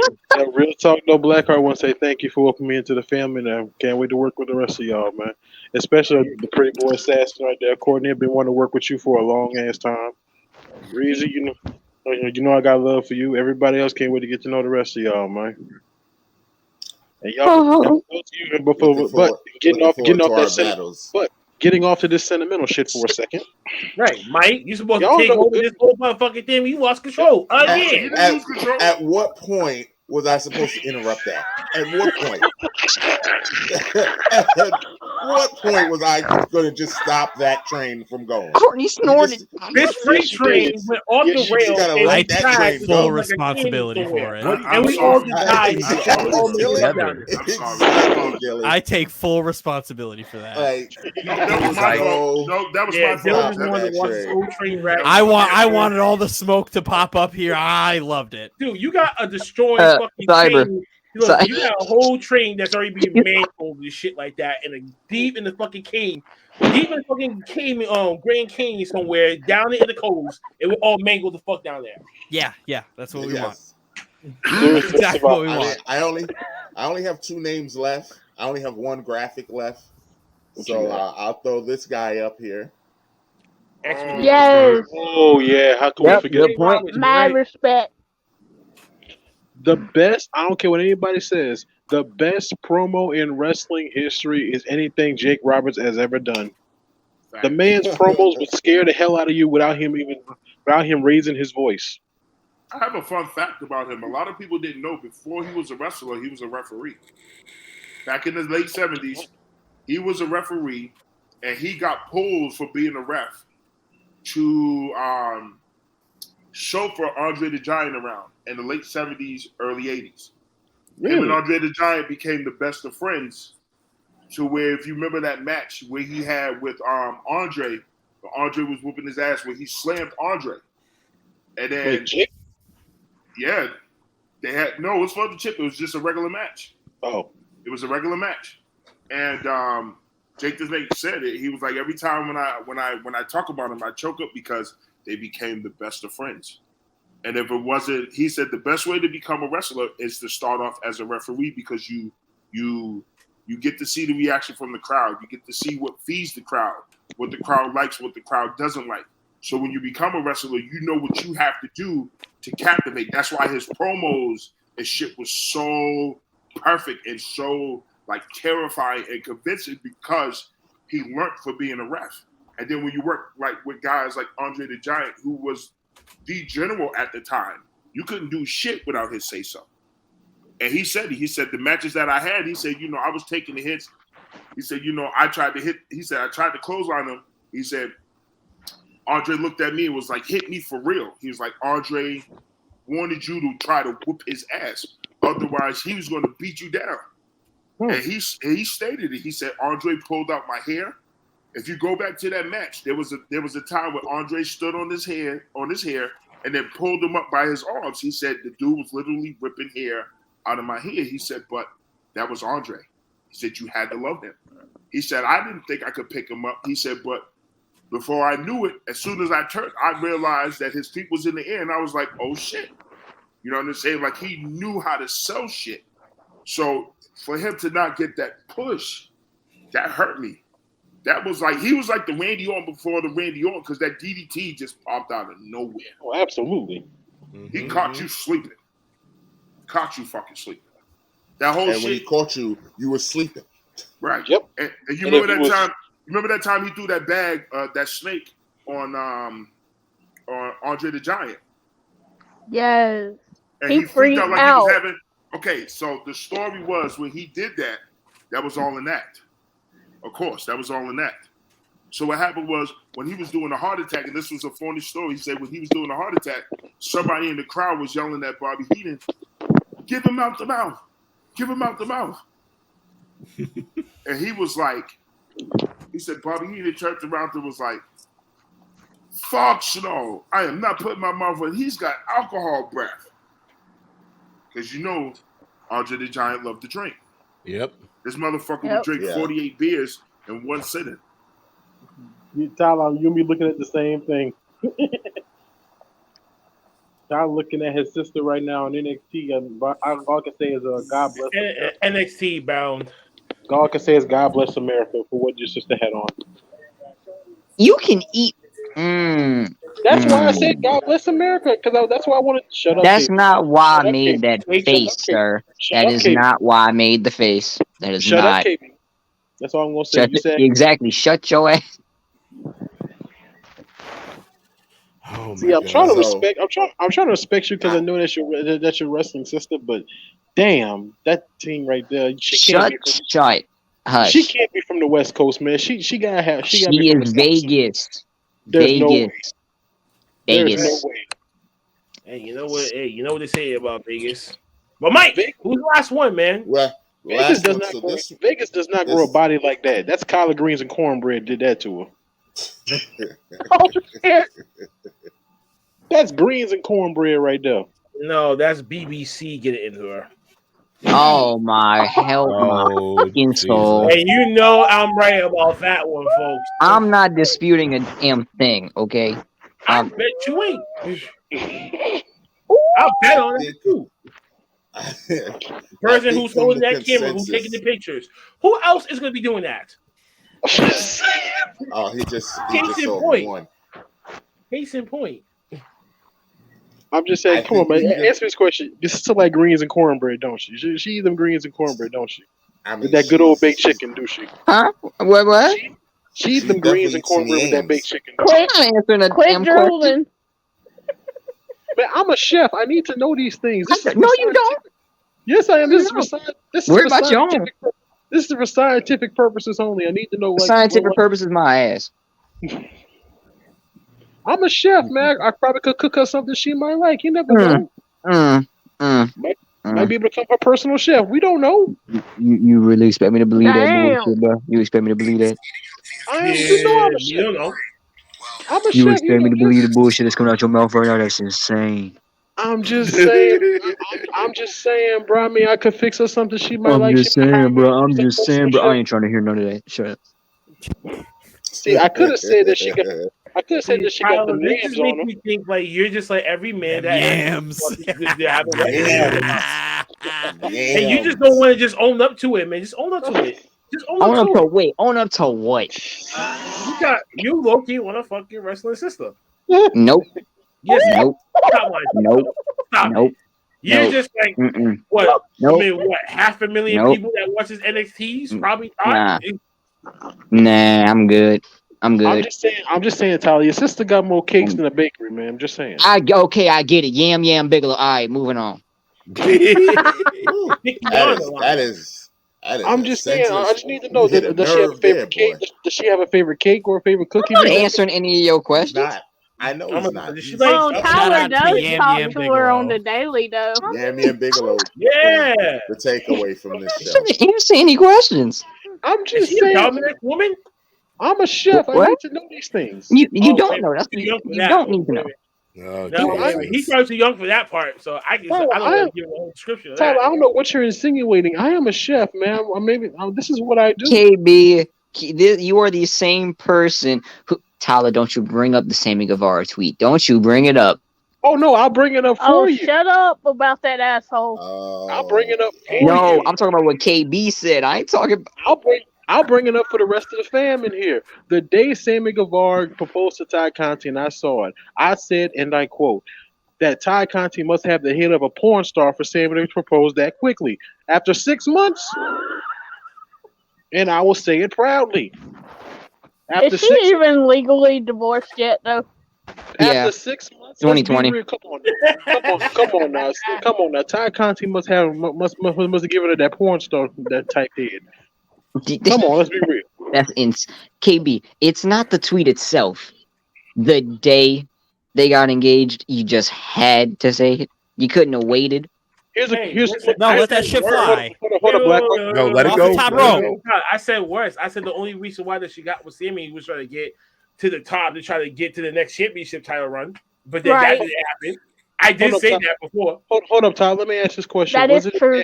Now let me ask you: was it in bad taste for me to say it on the day they got engaged? Perhaps. Here's a second question. No. Do I give a fuck? No. There you Also, go. no. You gave enough of a fuck to delete it. Because I actually have somewhat of a heart. Oh, Yeah, he got that sexual chocolate heart. That sexual baby. Taking it on. And guess what? I do give it all. Having the Barry Blackheart. Manilow playing in the back, Blackheart, stop beating me to jokes. Stop it. Stop You beating me. know what dressed makes like me Viscera smile? back when he beat used you to to wear the the damn silk jokes. pajamas. You Jordan, you know what beat makes me smile about Tyler? Tyler looks like that Reese, one wake person up, man. that wants to swear but doesn't know how to swear properly. So he just sits there and makes faces and be like, "You mother." No, because Tyler's just looking like right now. What I the hell? douchebag. I. Hold up. It's like Tyler's just watching looking like Baby right now. Boy What the hell have I on done? fucking regular ass TV. You Oh, mother lover! Why would you want to watch Baby Boy on BET, man? That's just more like a comedy now. Oh my god! Jive sucker! Real Housewives of Hollywood. No, I'm not. I'm not. I'm not. Now hold up. Now that could be me and Willow Nightingale. Now we could be Yvette and Jody right quick. I mean, Here, after we hit here that he good go order. with Nightingale. Oh my. No, see, On now, folks. Tyler looks like his And favorite I'm person sorry, commercial. wasn't there someone a part of the podcast that thought Nyla Rose was like freaking beautiful or something? Yeah, that was Why me. That would- was me. Hold on, I that was am me. turning off my camera now. No, don't turn it off. No, hold on. No, hold on. I'm turning it now. Whoa. No. First of all, there's no shame in my game. Shut the fuck up. There ain't no shame in my game, punk ass. Yeah, I was completely. That's blind why to his that. brain is out of order. I was completely blind to the She-Man. I call it as it is. I don't give a fuck. And to be honest, it is what it is. Okay, I didn't know who she was. So when I first saw her, okay, boom. I wasn't really paying attention until I started paying attention. So yeah, I got caught. Who gives a fuck? I love women. I figured the whole sign of that dude on an This ain't episode of no fucking Eddie AEW. Murphy special, bro. This ain't no Eddie Murphy special. Hold on. I figured that episode of AEW Dynamite where that dude was holding up a sign that said Nyla Rose is my daddy. I figured that would have given it away. But apparently it didn't. I wasn't paying attention to that. I told you I wasn't paying attention to that. But I get it. Listen, I'll take it. I get it. Y'all can have that. But I'm not. Listen, there's no shame in my shit. I'm a grown ass man that makes mistakes. Respect. I thought she was a woman, but she's a fucking man. And I damn, doesn't this sound like a bad trip to Taiwan story? Yeah, like a Hangover Part 2. Bangkok. I think it was Bangkok. No, I'm not doing Same Bangkok. thing. Same thing. I was about to say it. Same thing. Well, Tyler would know, but I'm just saying. Oh shit! Is there something you want to? say, little brother? What? Tyler, you ain't gonna You be just taking made no an shit like Asian that, joke, and that's where you went to, KB. No, brother. bro. listen, Why didn't you just say to him like, "Yo, you I was just said, I said Tyler looks like his favorite commercial was that commercial was like, you pickle, you kumquat, what the French toast? Like you don't know how to swear, so you use other words to substitute your anger. You know, I've watched you for this past hour. Every time when somebody says something, you get ready to swear, you fold your mouth. Like you just refuse to say like. I just have enough respect in my body to censor myself. In what way? You just said wait. Yeah, but you just drooled over here looking like you was just popping a nut when you watched what you was watching on TV. I guess Ty Carson Literally was that whole time I made that face, I was listening to you. So I don't. know, but that old face was just kind of hilarious, bro. So don't. No. I was literally listening to you in disbelief. Like, is he ever gonna stop? Don't play me like that ever again. You know, you'd be surprised how many girls ask me that same question. Yeah, you can't get mad, Tyler. Smile, baby. I'm not mad. It's just don't play that game with me. They clearly saw me listening to you. Yeah, but you know when someone mentioned the name of a Thai Conti or something, your eyes lit up like a dirty ass Christmas cheese song. Like I was getting the present.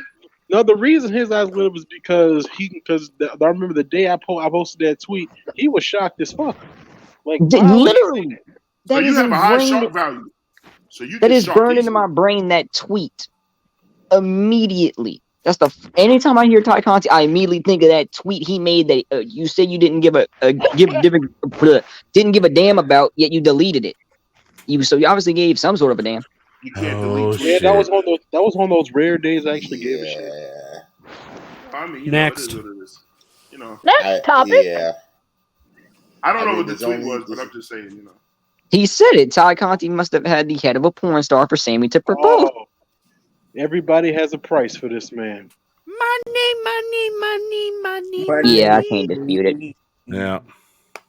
I'm will highly, say- Could have been. I'm highly disappointed in him. I'm highly disappointed in Ted Time out, wait. DiBiase. Didn't I'm he highly technically win the championship or bought the No. championship? He bought No, it. he made his own championship. Yeah. The He $1 wasn't million getting belt. pushed. Andre He the wasn't getting pushed. Andre the Giant won it, and he brought it And he- from Andre yeah, the he Giant. bought it. Mm-hmm. And we don't recognize that shit here. Well, he Yeah, did that never say happened. some may cost a little, some may cost a lot, but he's the $1 million man, and you will be bought. But I feel like Piper was one of the best wrestlers to not win it. But I feel Yes. like the WWE, they completely dropped the ball not putting the title on this man. Because Yes. there was absolutely nothing he didn't have. He was a great worker. He was great on the mic. He had the perfect gimmick. He had the theme song, the recognizable theme song like Hogan had.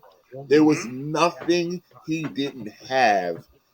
I to this day will never understand, even if it was for a month or two to go into like a SummerSlam or Survivor Series, how you couldn't have Hogan drop the belt. He could have cheated and took the belt off of Hogan. It would have worked fine. He was the first one to How have a this man corporation within the never corporation. won the champ. He was like all of that. He had Right. everything, and for him to never win the belt, I will never understand how that didn't happen. The theme He song is was the still biggest heel iconic. in the Hill. company for years. His theme song is still iconic. He's still iconic. Money. Yeah, that's my ringtone every time my job call me. He's so iconic. He put Blackheart's Camp Grimes to the moon just by standing next to him. He put him over. Facts. Like there's $1 Million Man is one of the Wasn't he most the first man underrated to ever have treasures his in own wrestling. custom championship back in the day? He was the first man to have his own Yes. custom. Yeah, he was the Okay. originator. Yeah. So There he is, the $1 million Blackheart. So The the $1 million $1 million Blackheart. So the $1 million was the first one. He was the first one With to a $1 buy this million belt. finger. He was the The first one to $1 million buy his Blackheart way is in to the the building, heavyweight y'all. championship. Hold The up. first When one. next time Blackheart goes shopping, I'm gonna ask him if he need to do himself a favor, but start getting them silk do rags. This is my work attire. Thank you very much. Look at that. We got the They don't $1 million excuse you not getting a Blackheart. black silk do rag. They don't. Shut up. I actually got a blue one in my drawer. Oh, okay. That's fine. That's fine then. They say he can look at it. They got the $1 million Blackheart and the $1 million Black Corporation. Damn. But back on the $1 million, I mean, is there anything to say? I mean, he could have, and not only did he not win, he turned into a great manager also. Yes. Like it, Really did. He was the jack of all trades that really did not get the respect that he earned. And Wasn't he- also, his Definitely. son didn't get the respect that he deserved because the son, in my eyes, was just like the daddy. Muy he was talented. very good. Yeah, Yes. DiBiase Very Jr. good. was. I call him one of those. Basically, I put him almost in the same bracket as like Dolph Ziggler was nowadays. They're just those workhorses. They're willing to just go in, grind it out, do Mhm. whatever you need them to do, and yet you never give them credit for anything. What about Yeah. Mr. Perfect's son? I mean, would you put him in that category too? Who Axel, like back when he was like IC champ and stuff, 100%.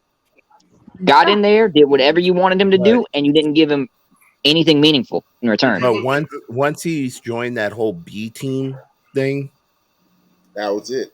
that was Even- it. No, I and then say he even was. with that, No, he made that this is work, what you though. can agree with me They on. made that work.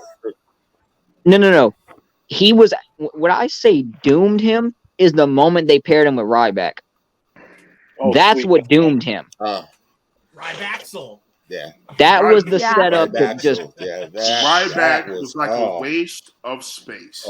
I agree. Feed That me was a waste. more. You talk No, about thank a- you. You talk about a waste of talent, of a look, like Courtney. He was a big ass bust. He was a big bust for no reason. For all that Yeah. muscle just to not be able to do anything properly.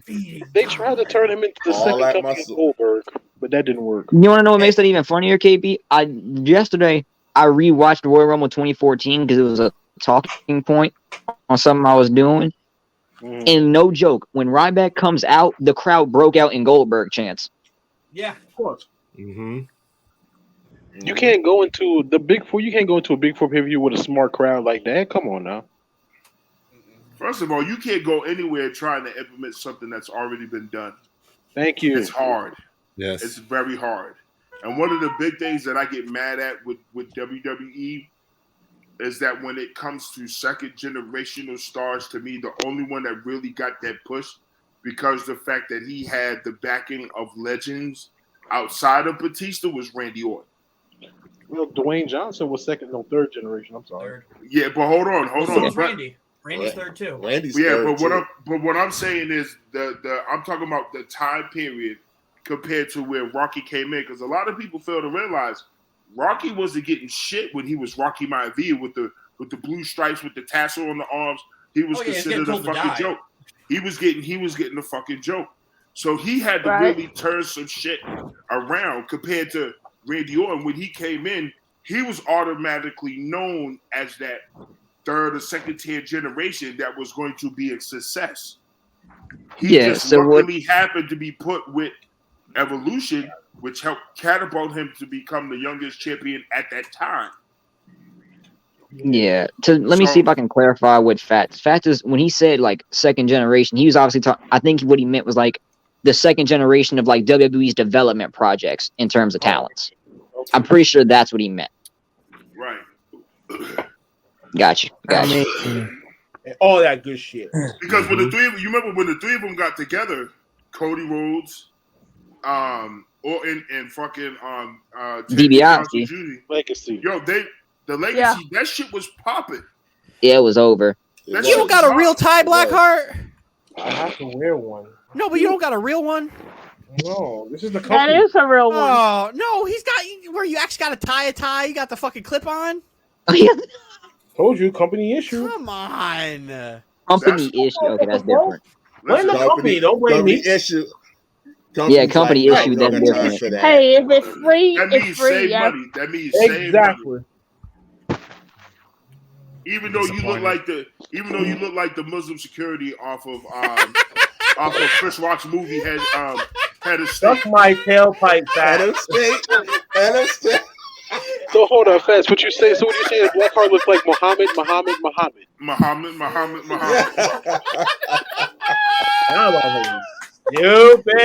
That is Muhammad. Damn.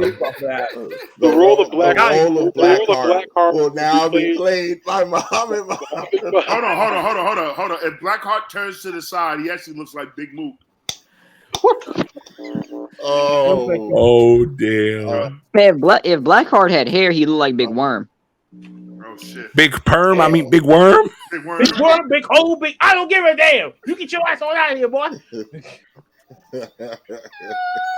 Big snake, big worm. What my name's that shit?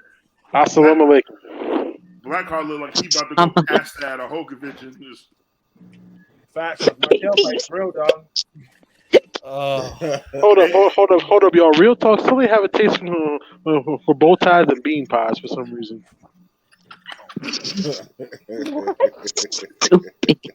I appreciate all that right now because when next week comes, I'm coming after all y'all that made these little fucking jokes. Yeah, oh my god, especially you, KB, especially you with the whole bean pie comment, motherfucker.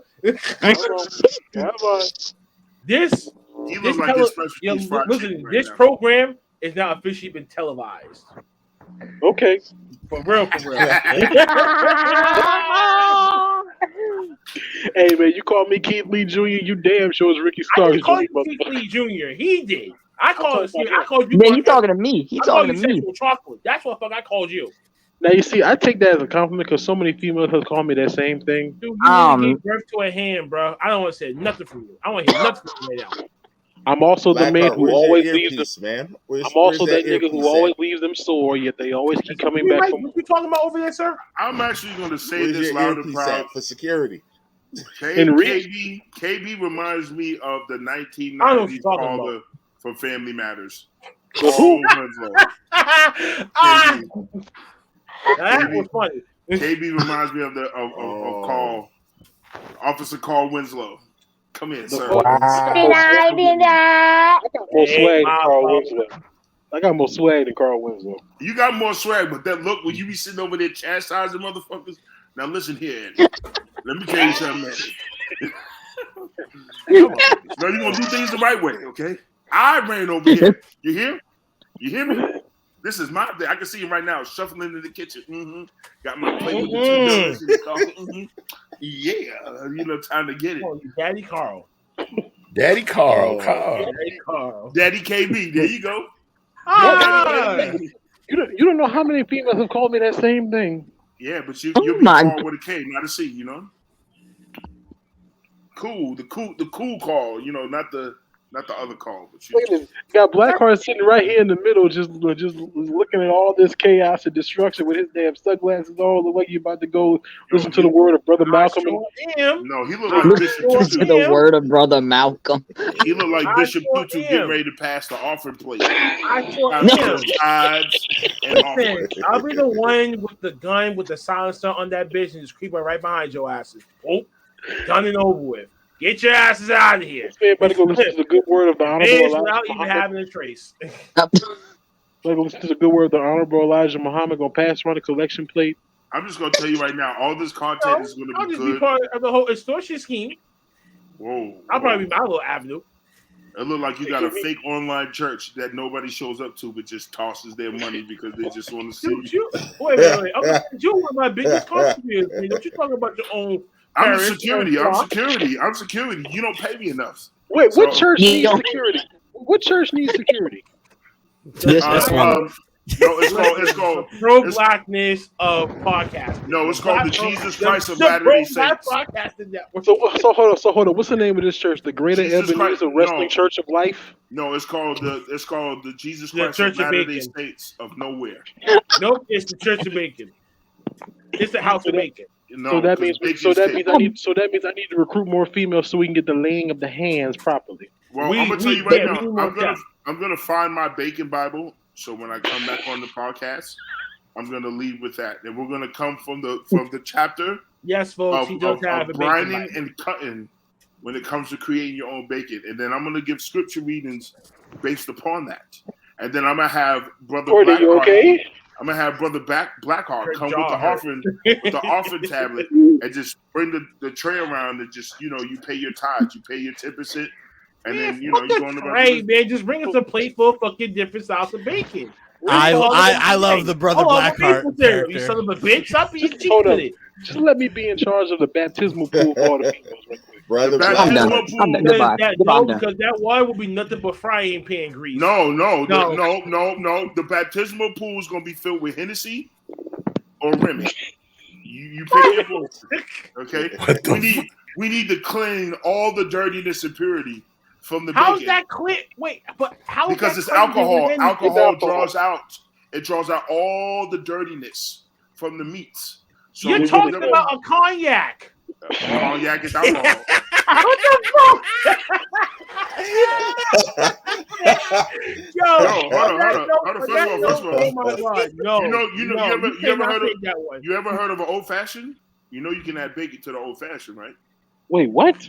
There's a drink called old fashioned. You can. You can add bacon to the old fashioned. That's bourbon.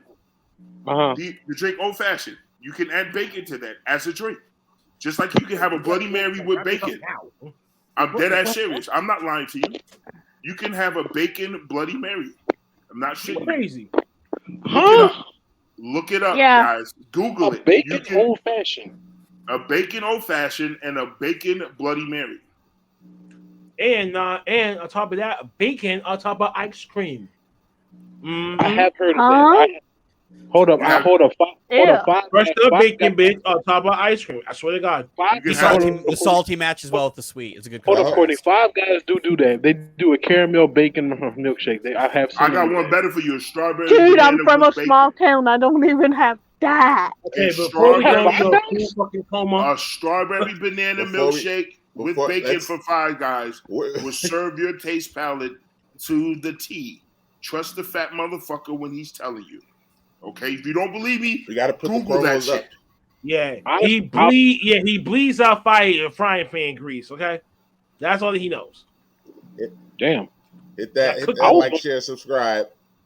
But I'm just telling you right now, when it comes to the church side of aspects, we're going to be sponsored by Kush and Hennessy. And we're going to have Sweet Brother Nudesy up top. Hey, I got a best friend that has a moonshine line. Oh, Lord.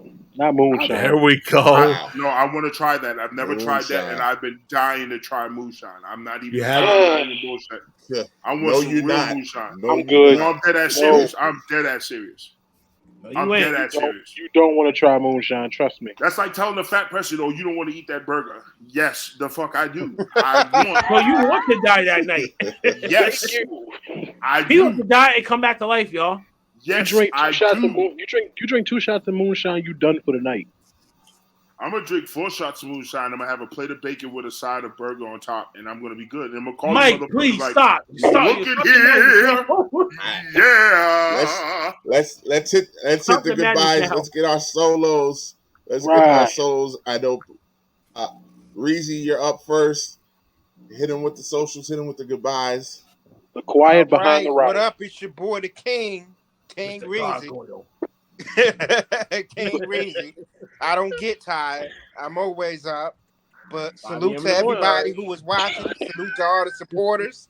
Come check out the podcast. If you ain't rocking with Over the Top Rope, then you missing out. Whoa. And quite y'all better frankly, get on him because of the name, man. Y'all fucking up, off the top rope. You're way off. Hey, you know what I meant. Don't get this drop kick. Don't get this drop kick. Don't get it. That man said he been quiet the whole time. No, he's talking to me. But He's trying to talk to me. But we all know who got the best pie running right now. So, holla at your boy. Tell your friend. Tell your pappy. Tell your mama. Tell your kids. I like that. Tell your mama. Tell your mama. Yeah, tell her. Tell the motherfuckers. Where the badge at, bitches? All right, y'all. It's your boy KB, the underground gorilla, now officially initiated into the family. You want to find your boy? You want to check out more of this craziness? Find me on Twitter at KBSmooth72. Y'all know what the vibes is. KB is in the building. Buckle up, y'all. This is like we in for a ride this season. KB is unscripted and uncensored. Let's get it. No shit. Oh yeah, Courtney. What's up? My name is Courtney. I'm one half of the pod that's coming out this Saturday. Yes, this Saturday, July 23rd, on Off the Top Rope podcast. That's my home now. At 7 p.m. We do have 2 special guests tonight. To Saturday, but we made Courtney laugh too much. Yeah, I'll say this promo it's gone left. She has been broken. Broken, but it's all right. But you can find me on Twitter at Miss Courtney 28 and the gram Courtney Holland 35. And I love wrestling. Let's talk about it. And thank you, Speak on the podcast, Dylan and Big Mike. We got big love for you. Thank you for having us. Yes, sir. My nemesis. Yes. First off, Big Mike. Really, I mean, no, we didn't. I mean, Uncle Fats has just been taking over. Do nothing tonight. I mean, hey. It's say all right. Say that for the season opener. That's exactly what I was about to say. And also, Big Mike, I got a shirt just for you that you can wear because so everybody can know who's living rent free in your head. Oh shit! I got my shirt on my Twitter. I got a shirt that's posted on my Twitter. It says "Living Rent Free." And then it has a big old picture of me on the back, and it says the Underboss on it. That is a shirt just for you because it's gonna get ugly. It's gonna get ugly. But in all seriousness, Big Mike, thanks for having us on the show again. We appreciate it, brother. You know where to find me on all my socials at Cyber Yeti, and for YouTube, it's at Cyber Yeti 2016. We're definitely doing a lot of stuff coming up for the upcoming new season for our weekly wrestling talk. So just make sure you hit us up on YouTube, hit the subscribe button, and tune in because it's going to be a lot of fun. We're going to have quite a few guests for After Dark episodes, so definitely need to make sure you're tuning in for that. We are growing in Texas, so just keep an eye out. Yes, sir. Uncle Fats, my special guest for the evening.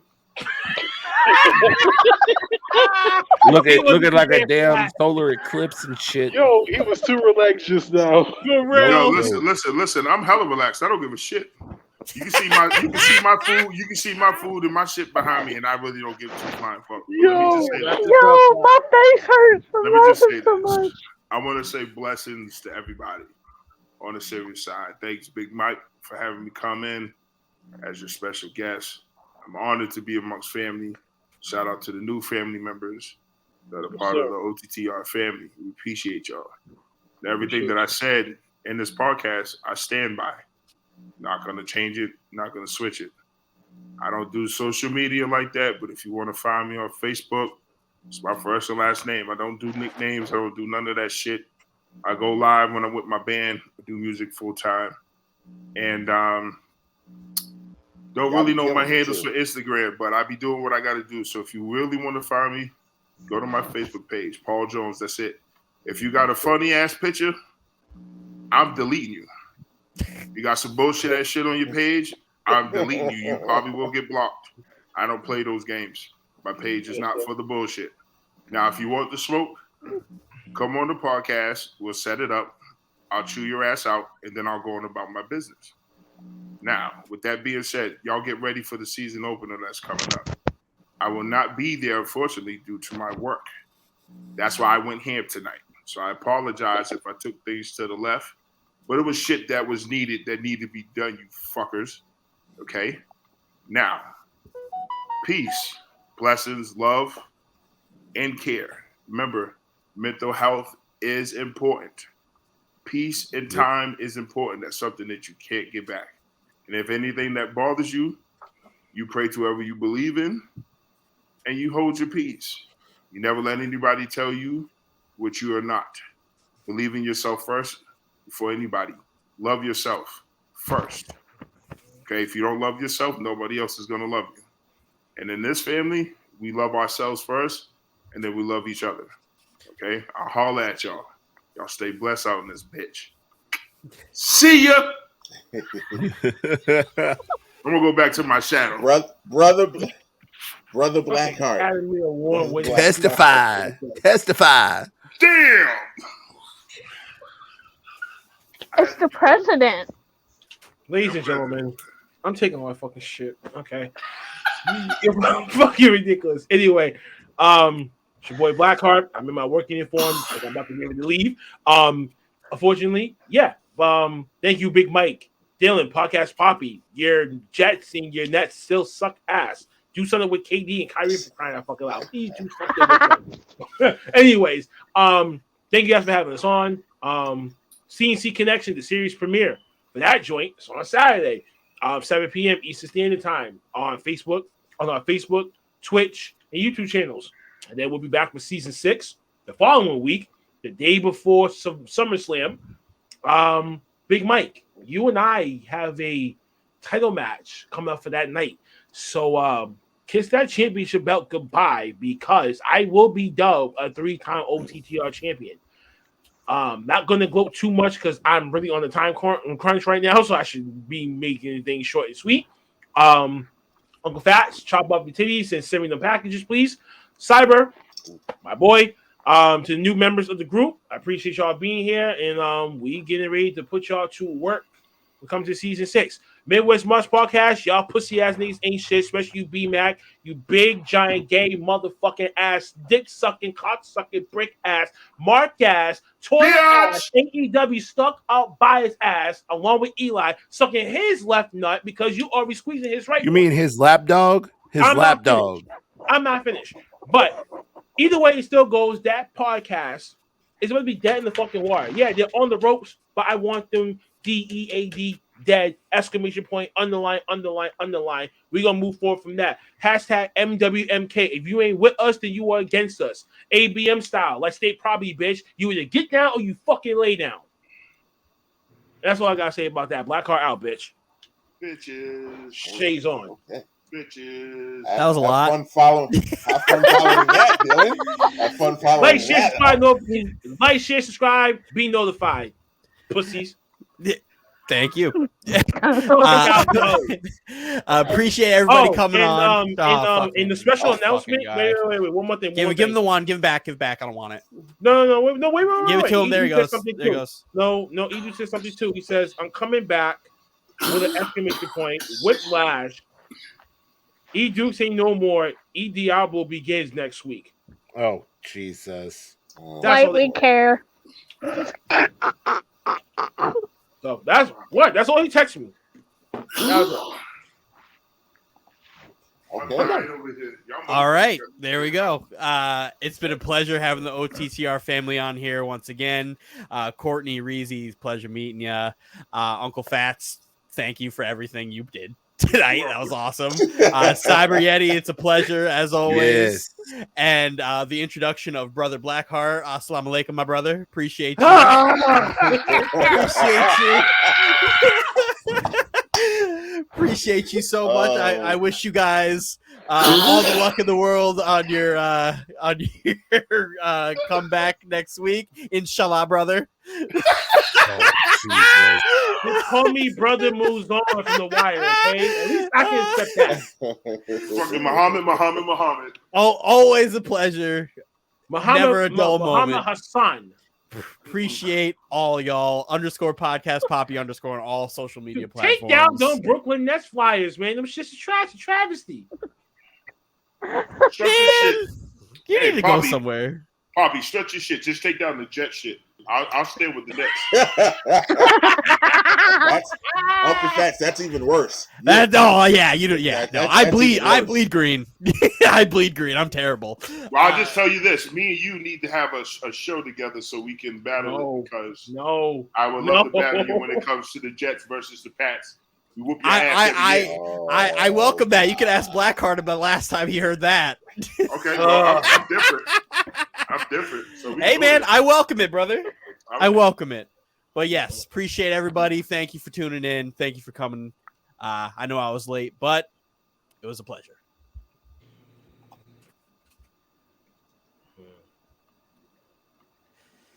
Thank you, everyone. I just had to chill the vibes, bring everything down. Shut the fuck up. Oh, shut the fuck up. I was about to say the same thing. Shut the hell up, Mike. Mike ain't ready. I just try to bring some peace and joy. So peace and joy. Listen, shove that peace and joy straight up your ass. Forget that shit. On my throne. Talk your talk, bro. Talk your talk, bro. Wait. You mean that small ass little child shit that you sit over there in the corner with the dunce cap on? Yo, Big Mike, I got your back. Talk your shit, bro. Talk your shit, bro. This throne is reserved for the only 3-time OTTR champion. Only the shit, Mike. That's the size of the a-hole right there, Mike. Champion over here. And yes, I will see you at SummerSlam, and we have unfinished business. You literally are stone cold. You are the stone cold to my Rocket WrestleMania. You're the only thing that hasn't been done. You're the only thing left on the checklist. I can't wait for SummerSlam to clear you out. No, you won't. Insert some new blood in here. But God. for now, we're going to sit here, enjoy. Thank you, everyone, for coming on our show. This has been a grand time. This has been a great introduction to the next season of OTTR. What are we on, Dylan? We're on like 8,000 platforms now. I got to make a graphic for us. Yeah, it's Google, Apple, Google, it's Spotify, Google, Stitcher, fucking Amazon, yeah. iHeartRadio, wherever you get your Spotify, wherever you get your podcast, we're on there. We're on there somewhere. So follow us, follow me, IAM_MBJ. Again, thank you everyone for He joining. only replies when he Sincerely, wants to. I'm gonna open up, gonna end it. Thanks everyone for being here, and let's have a fun rest of this summer. Yo, shout out to Tyler, man, for not giving his promo. Fucking little bastard. Commit it black. Yeah. You need to calm down with yourself. Go to work. You know what I found out? Keep this bouncing. Keep You know what I bouncing. found Keep out? bouncing. And